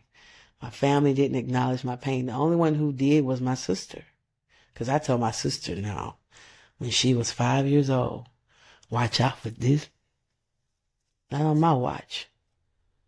You hear me? And she carried that with her from a 5-year-old little girl on up until now of who to watch. So What's your baby sister? It's my baby sister. Mm-hmm. And it was, I think it was a 11-year difference between she and I. Yeah. But it was my job to protect her, And so I go to his house and I'm seeing the house, nice house, whatever. And then he and I end up in his backyard, like on a swing set. And we're talking. And in talking, I see my brother has changed. Like for real. This boy has found God. Oh, wow. And I went out the visit turned out to be so good because everything was different and I could see God on him. That's all he was talking about and this and that. He was genuine. I know my brother. You know what I'm saying? And I get in the car and girl, I'm in my mama little red car and the sun just shining down so gloriously. And I said, God, I forgive him. I forgive him. And the next day was the 5th, and then the 6th was his birthday. So the next day, me and my aunt go in HEB and Super HEB over there. And we walking around and we run into him. And I had and he was like joking around, the stove was cutting up, he was with his little boy. And I looked at him and I was like, we left and I said he was leaving. And it was such a good visit in the store. And I said, I love you, bro. I had never told my brother that. Never. I said, I love you, bro. He said, I love you too, sis. And he died that night. Wow. Yep. He died of a cardiomyopathy. His heart gave out. How old is he? 41.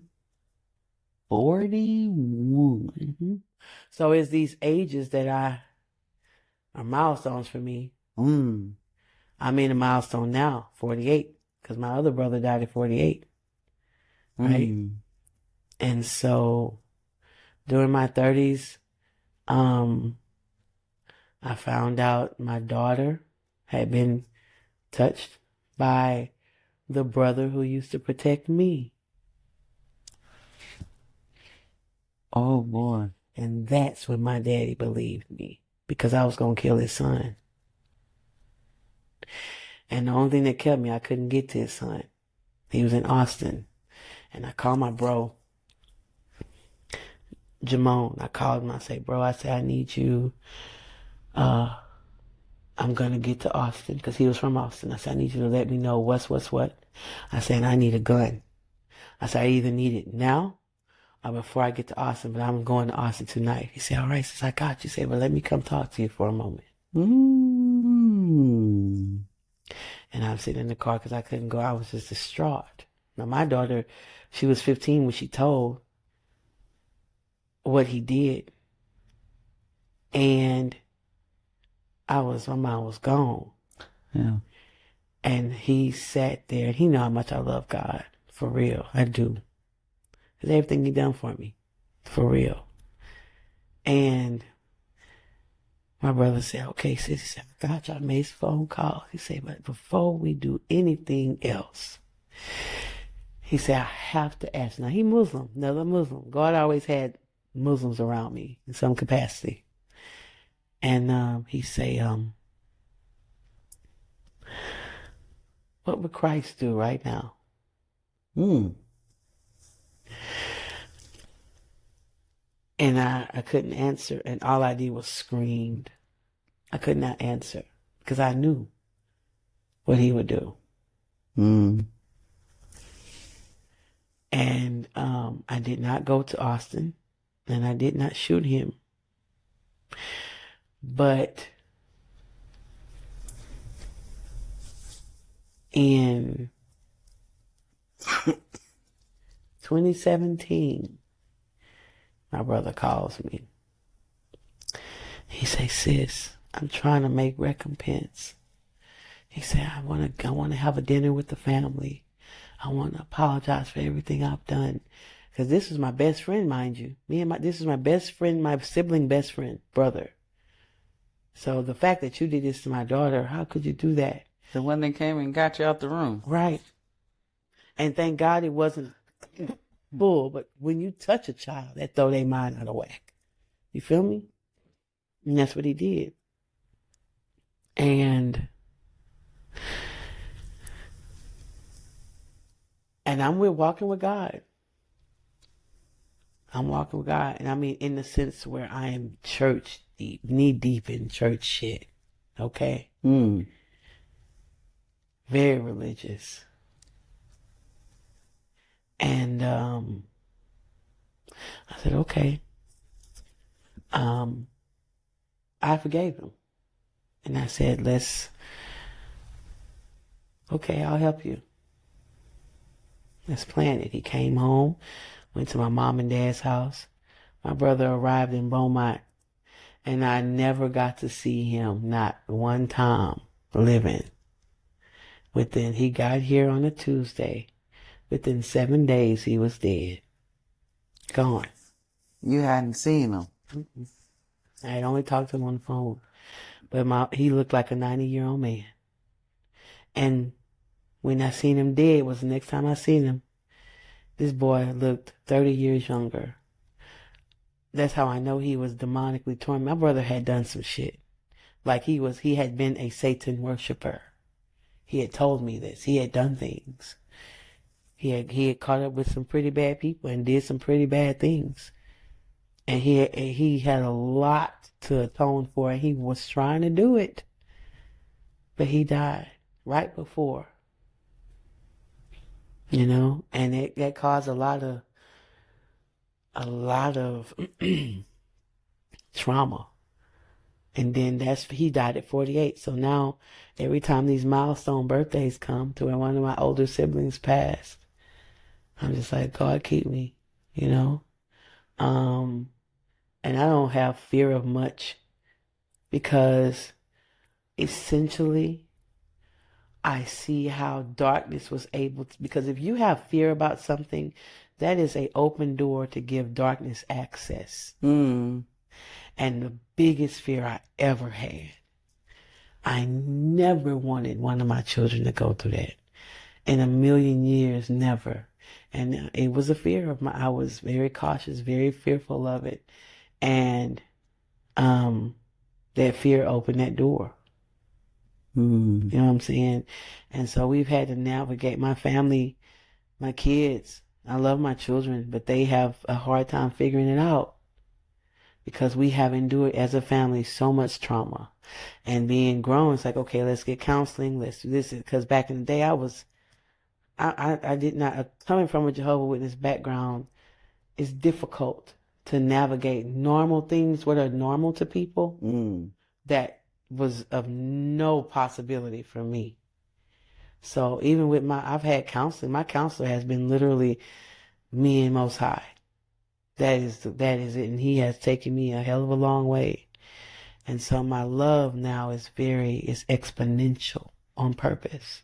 I love greatly. I forgive easy. It's something now to where my daughter's like, why you just let? I'm like, cause maybe that cause stress. I'm like, cause that make you sick. No, not fit to do all that. You know, I'm gonna tell them, say what they have to say, and that's gonna be it. If I gotta bite somebody's ass, I'm gonna do that too, and that's gonna be it. And I'm gonna go right back to loving them. I'm gonna tell you the truth, and that's gonna be it. You know, but for my children, you know, they have a hard time figuring it out, especially my son and my oldest daughter. You know, my baby girl is very strong-minded. She's only endured trauma from seeing. You know, it's a lot to see. It's a lot to see. With the oldest, they're the ones that normally have kind of been in in the, as they would say, the thick of it. And my son had 7 children at 27. And when Jerome passed, that affected us so much to where all of my grandkids, except for one, her name start with K. Why K? Because his name is Jerome Kemp. So he didn't want to use J because that could be easily mistaken for Johnson or my daddy Joseph. He wanted K where it would be no mistaking of who these children's lives are dedicated to, basically, who their names are dedicated to. Every last one of them have a K. 8 of my grandchildren's names start with K. Wow. Well, I'm going to ask you this because I don't know how much you and your family have discussed this to the extent, I think now it's more prevalent to talk about, especially, the Catholic Church having to come out and say that boys were also molested. Was there ever any talk, or do you perhaps believe that something may have happened to your brothers? Oh, yeah, I do. Absolutely. Because, girl, that might be a whole nother podcast. Because from what I understand, and that was shown to me, in fact, in spirit. My daddy went to Angola Penitentiary in the 70s. And my mom was in Lake Charles, Louisiana, a single mom. And she worked in this club where they had to wear long white dresses, and she had long blonde hair. They say my mama looked like Beyonce back in the day. Come on. But she would do things. Right? Gotta put meat on the table somehow. Well. And my brothers could recall, and they've told us the stories where they're right there in the bed with her while she's turning. Oh, shit. Right. Right. So they right there in the bed, and then her and some dude. And so my thing is, you see, that's... Yeah. You know what I'm saying? And then there was another aunt who, from what I understand, attempted to sleep with one of my brothers. And so that thing was just, yeah, they were definitely affected. They both smoked crack at one time. My brother Sergio, that was the one who passed away at 48. Girl, Sergio was a beautiful man. They was handsome. Sergio was handsome, beautiful man. Smoked that crack. You hear me? Tore his life up. But he started out, he was an A1 dope dealer. Never get high. You hear me? On your own supply. And that's what he told me. He said, I just had so much, sis. I just started doing it. And it's a poem called Victim of Your Hustle. It's more of a common theme, than people actually give credit to. Even the fact of like having it on your hands and it's seeping in through your skin and shit, But wow. Yeah. And it's not to excuse, but more so to understand, like, how. Yeah. And did it, and how did you cope with it, and what did you do because of it? And it's the saying that they say it all the time: hurt people. Yes. But and I wanted to be the opposite. Yeah, I did. Yeah, I did not want to go through this life hurting people. Absolutely. And doing things like that. Absolutely. It gives me compassion for my brothers because I know they endured a lot. They did endure a lot of things. And a lot of things that they never got to tell. Because we were in the generation of... You don't say nothing. You hear me? You don't talk about it. You don't talk about it. You don't talk about what go on in this house. Stay in this house. And that was number one. Like it's wild that it's the culture, because I'm 44. I've been all around the world. Mm-hmm. That was in my house. Mm. It was in your house. Yes, it was. I ain't met you to tell you that shit when you was 10, 11, 12. I didn't know you. Come on. I knew that, though. Come on. I knew you better what? Shut the up. what? Shut the fuck up. And quick. And it's my business. It is. Yeah. That's right. You don't tell nothing. You don't say nothing. I remember when my grandpa died, and I said something about what my mama said Aunt Pat said. No, you did. Girl, I got my tail. I got tore up so bad. Girl, I got such a bad whooping. It was crazy. I was like, I was just saying. I was just saying. Don't you say nothing. I was like, girl, I got tore up right on side of my grandma's house. And remember it. So do. I think I was like 12. I was 11. I remember that. Yes, yeah, definitely.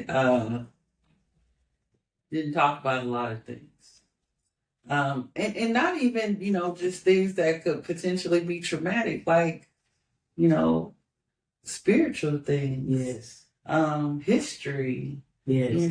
Things to be passed down. A lot of those things that, shit, we could definitely use right now, as a matter of fact. Yes. Yes. That it was not passed down, and it's so unfortunate because that's the lessons, that's the things we have to fight to learn almost. Right. I am anything I learn. Even my kids, like I'm not. They know we don't keep no secrets. Let's talk. I wish that I guess that their mother is so extroverted in that aspect. Besides one of them, they tend to treasure my son. They tend to hide things, and not say things. No, which drives me crazy because literally it's nothing you can tell me that I'm like, okay, let's try to work it out. Is it now you coming from a mom box? Right. So you saying hi. But could it? I just don't know. Until they want you to know? For real. Yeah. Yeah. Get on my nerves. They good at it. They are. Just tell me. They are.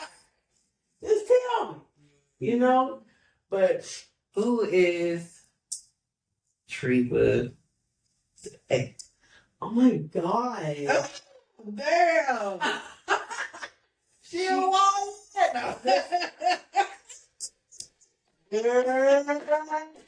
Yes. Listen. For real. Oh my gosh. I am Ain't that wrong with it? simply a woman. Come on. I'm a woman who knows what she likes. Oh. Who is unashamed to have what she likes. Oh. Who is very clear and concise. Who can speak her mind. Who is learning not to hide behind her goodness. Ah. Ugh. Mm-hmm. Yes. Yes. That almost brought me to tears. Listen. Hold up. We gotta get through this. Yes.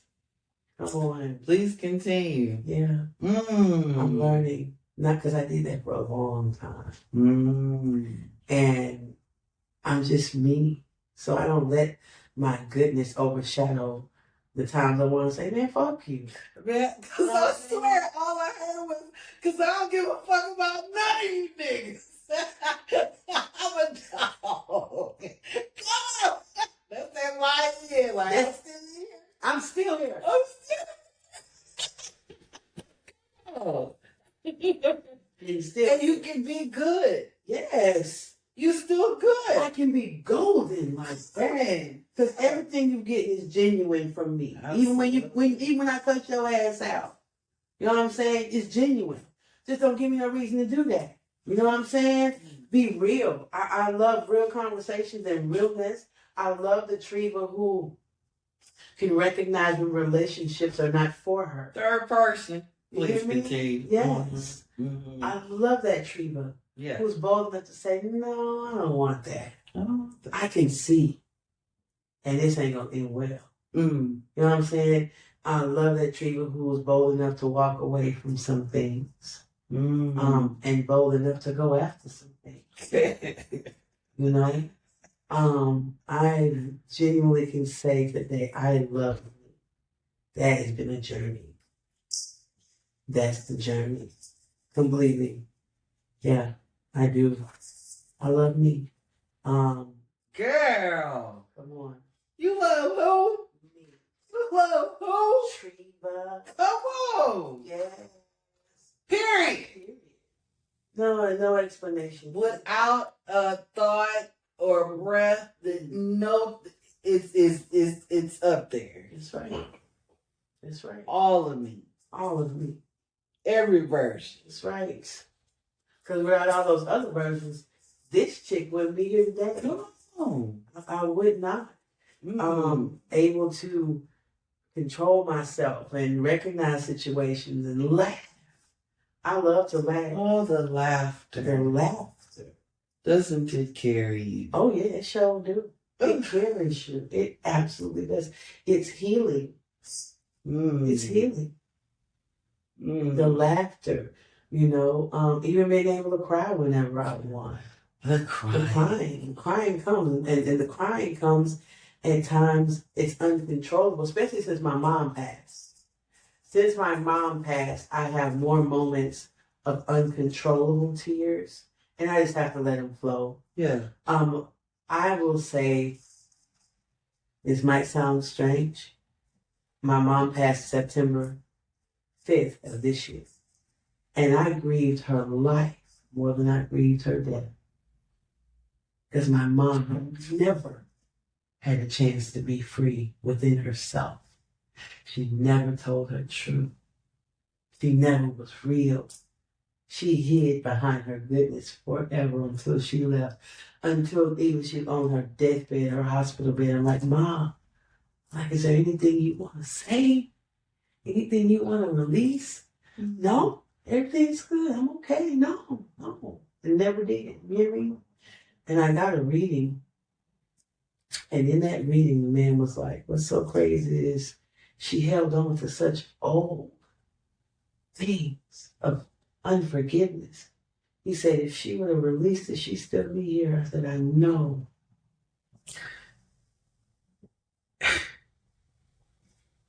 In this spiritual world that we are getting information through and from and in, you hear that. Like what you hold on to will make your ass fucking sick. It will. It absolutely, and I knew this Shit. a long time ago. I knew it when she got sick, and I knew it when she died. I knew it. And when I was told that, it was confirmation because I knew what I was hearing. I knew what I was seeing. I'm like, this lady got so much stuff to release, so much things. Just say it. Oh no. And you can barely talk. You can't even really lift up. And you telling me everything is fine?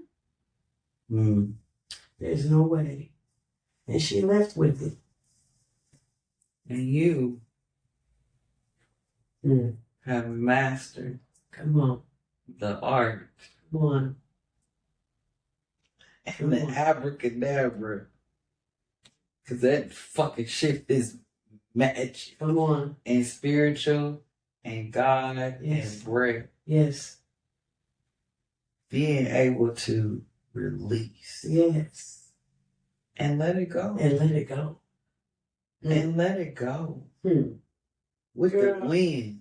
Because you see, So, I tell my kids, hey, don't bring that bullshit my way. Shit. which is like you're scared for it to even attach to you. You hear me? Because it's I'm bringing telling you down with it. For real. It's going inside of you. It is. It's poison. That is a stress and strain releases toxins in your blood. It is a medical proven fact. It will make you sick and it will kill you. Girl, please. See, I'm let some bullshit like that take me up out here. No. Hell.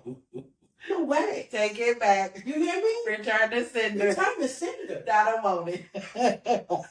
She said, get it up off. I won't. I will not. Oh my I gosh. will not. I refuse it. Do you want to talk a little bit about what's your hobbies, what you do for fun, what excites you? So I am a crafter. I love making jewelry. Now I'm going to this endeavor where I'm doing ties. It's lady ties, but you make them from man ties. They're real Victorian looking. So beautiful. I'm gonna make you one. Yeah. That's my period. Like, I'm Bridgerton. Can you see it? Yes, ma'am. You're gonna love it.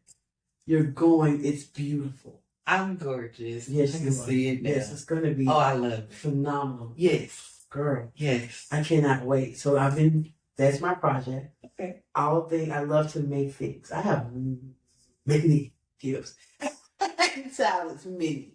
Cooking, making jewelry, graphics, designing things, poetry, counseling, ministry, a lot of things. I have a concierge customer service. I believe in exquisite customer service. Come on. I do all types of things I love to do. I can do so much that sometimes the time gets away from me. Mm-hmm. And I have so much to do, so I have to make space to clear space. What are you looking forward to in the next 5 years for you? Oh my gosh. Hopefully, to be away from someone else's 9 to 5. I will. Yes. I will be I will away. be. I will be away from someone else's 9 to 5. I will be able to pour everything into my dreams, my aspirations, my goals, myself. Mm. I will have land. My dream is to have land. I want to build a family compound. Love it. I want that. Love It's been it. my dream for a few years now, or many years now, probably 10 or more. A long time. Yeah. Family compound.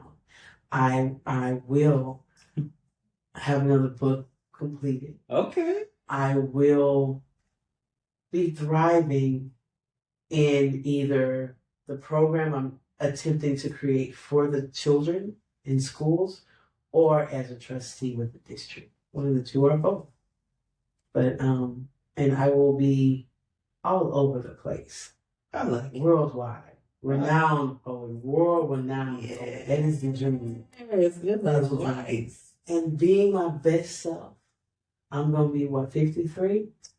Child. Loving me and have my tenderoni right next to me. I like that. My heart. Yes, Young tender. Yes. Like, you ain't got no qualms with me. You hear me? Give me, I won't put a limit, but a couple jewels that you would tell, pick a generation. What do you want to tell them? Because it seems like you could go to the younger generation when it's your children. You could speak to the older generation, your mother's generation. Yeah. You can speak to our generation. Yeah. We could do a couple fun ones, a couple fun ones and a couple things you want people to walk away with knowing today. Yeah. When they see and hear this podcast, the wisdoms, the pearls that you have to give them. Absolutely. Pick a generation and say what I want to Whatever say. you want to say to them. To the boomers. The boomers. Come on. Learn that children too have personalities. Mm. And that needs to be nurtured. Because in nurturing their personality, you never know who you could be birthing through that. You know, I think they had this mold and this cast of how everyone should act. And if that went outside of the mold or the cast, something was wrong with you, or you were weird, you were odd, this and that. There was no room to be creatives, which is why Generation X, who was raised by the boomers, have to work so hard. We were focused on working, making a life, get it together, doing things the boomer way. Right. To Generation X, y'all the motherfuckers. Come on. For real. We are the motherfuckers. Because we went through some things that these little weeds today could never. They could never. They could never. Right? And so keep being strong. Keep being beautiful. X, keep being those motherfuckers. that ain't crossed too easily. Can't cross us too easily. And you better not let the smooth taste fool you. Come on. Okay. To the millennials, mumble rap is not rap music. Well,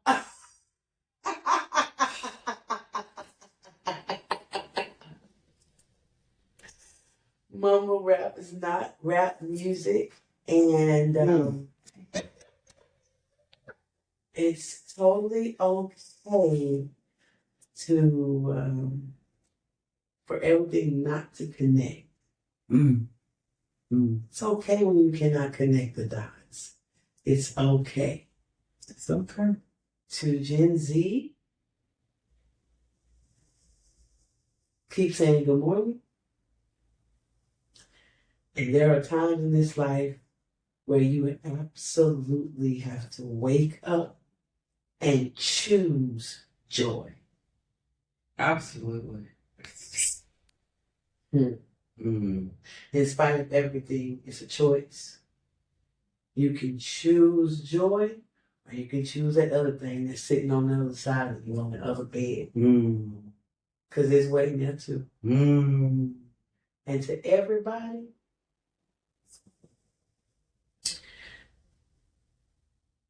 everything means something.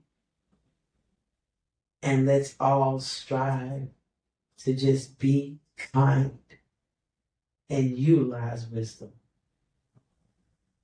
Not only learn wisdom, but practice it. And I think that'll make this world a better place. I like that. Thank you. I like that. Everything means something. And one more to everybody. Yeah. This is what my dad used to say all the time. It used to piss me off. Because I couldn't understand how he would say this, and it would be something that looked so humongous to me. He would, I don't care what popped up, what can you say? It's a small potato. It's a small potato. And he was saying it, and I was like, it's not a small potato. Oh, no. But in hindsight, looking at everything that I would argue against that was not a small potato, it was indeed a small potato. And a small potato is anything that happens that there is a way out. As long as there's a way out, it's a small potato. That's a small potato. Ooh. Man. That's what I got for the good people. Wow. That's a small potato. It's a small potato. That, yeah. I'm reflecting because it's one of those things where you get it. Yes. Yes. Yes, indeed. Like you get it. Get it. Keep saying good morning, and you get it. You get it. Slap the shit out you that time when you got it that first time, didn't you? What? Oh, hey! What is that? Okay. Girl, The epiphany of it all. The disrespect of it all. respect of it all. You tell your kids that. Respectfully. Respectfully. You gotta tell your kids that. Oh yes. I tell them, girl, I talk too much. You remember the first time you said it just rolled out your mouth? They like, Ooh. small potato. Really? And I explained to them the context of it being a small potato. I explained the context of he's saying good morning. Yeah. And by just like the situation with my daughter, the picture is her. I told her. Girl, you better. Now, that's another podcast. We can come up with a podcast and be like,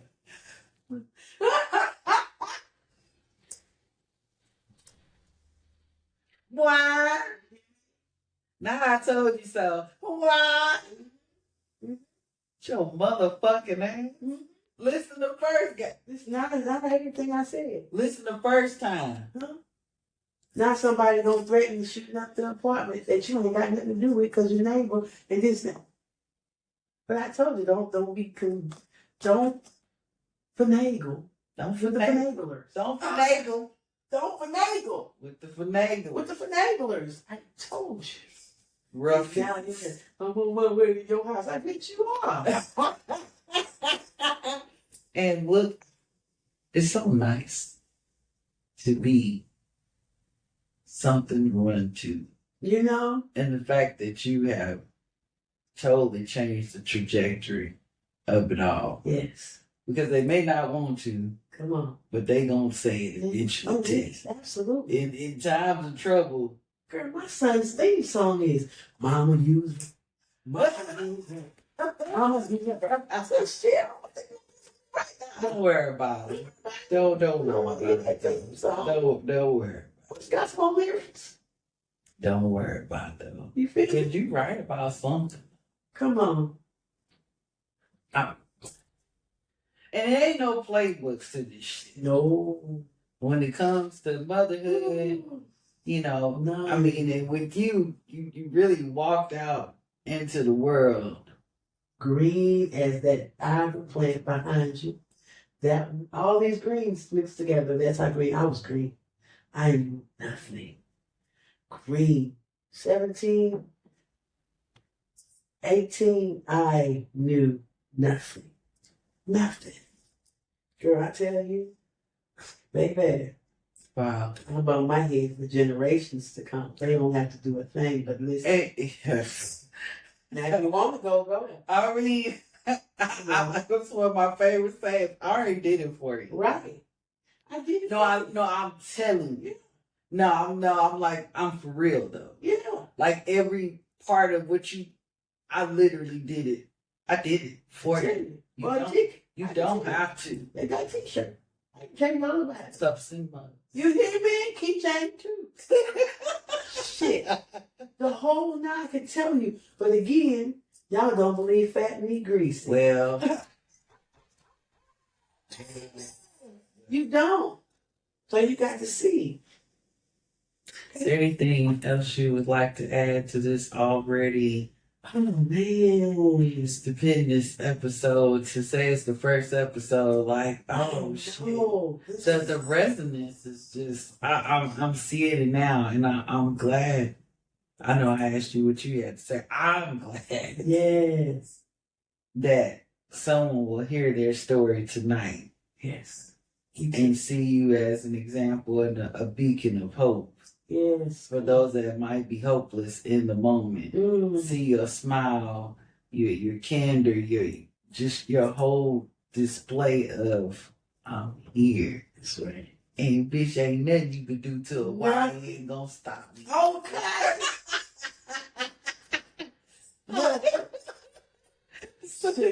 Yes, I will let you have the last closing words because it's necessary, goddamn. I'm really grateful to be here. I really hope and pray my story helps somebody to not only figure out how to get through it, but how to be real in the process of going through it. Real with yourself. Mm-hmm. Not living up to nobody else's idea of who they think you need to be. they ain't living your life. You got to live your life. You hear me? And all those preconceived notions of what people think, let them think it. Your job is to be genuinely you now till you leave about this piece. For real.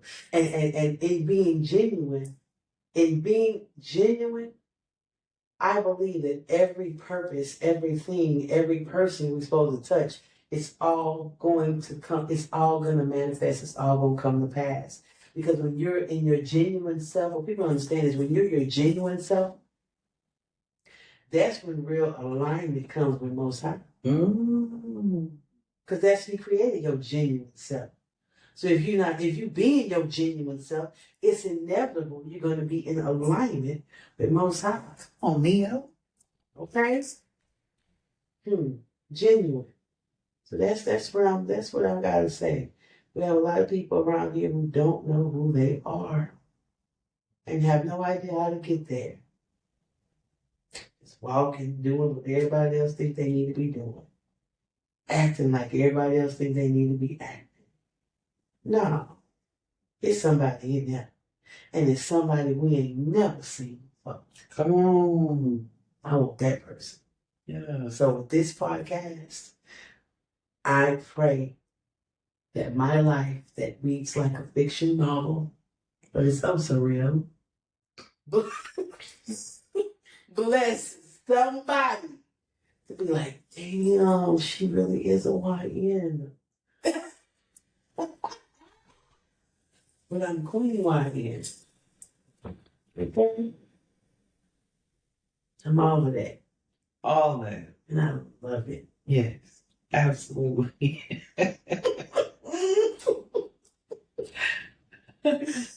So thank you for having me, girl. Thank you. Oh, yes. Thank You're you. welcome, my love. Thank you. Yes. This has been wonderful. Thank you for the gems. Yes. Thank you for the realness. Yes. I sent it out. It's beautiful. It was beautiful. Thank you. And it's not over. No, That's the cool part. it's not. Like, time cancel this shit next 5 years. It's gonna be the Okay. dopest shit to come back and It even. is. The saga continues. What? What? Awesome. Yes, indeed. Awesomeness. Yes, Well, all right, indeed. we're gonna All right, girl. wrap up this first episode. Call it done, bitch. All right, we out this time, baby. Yes. All right. Girl. Girl. Until next time. Wonderful. Wonderful. That was nice, Tree. Girl, it was good. That was nice, Tree.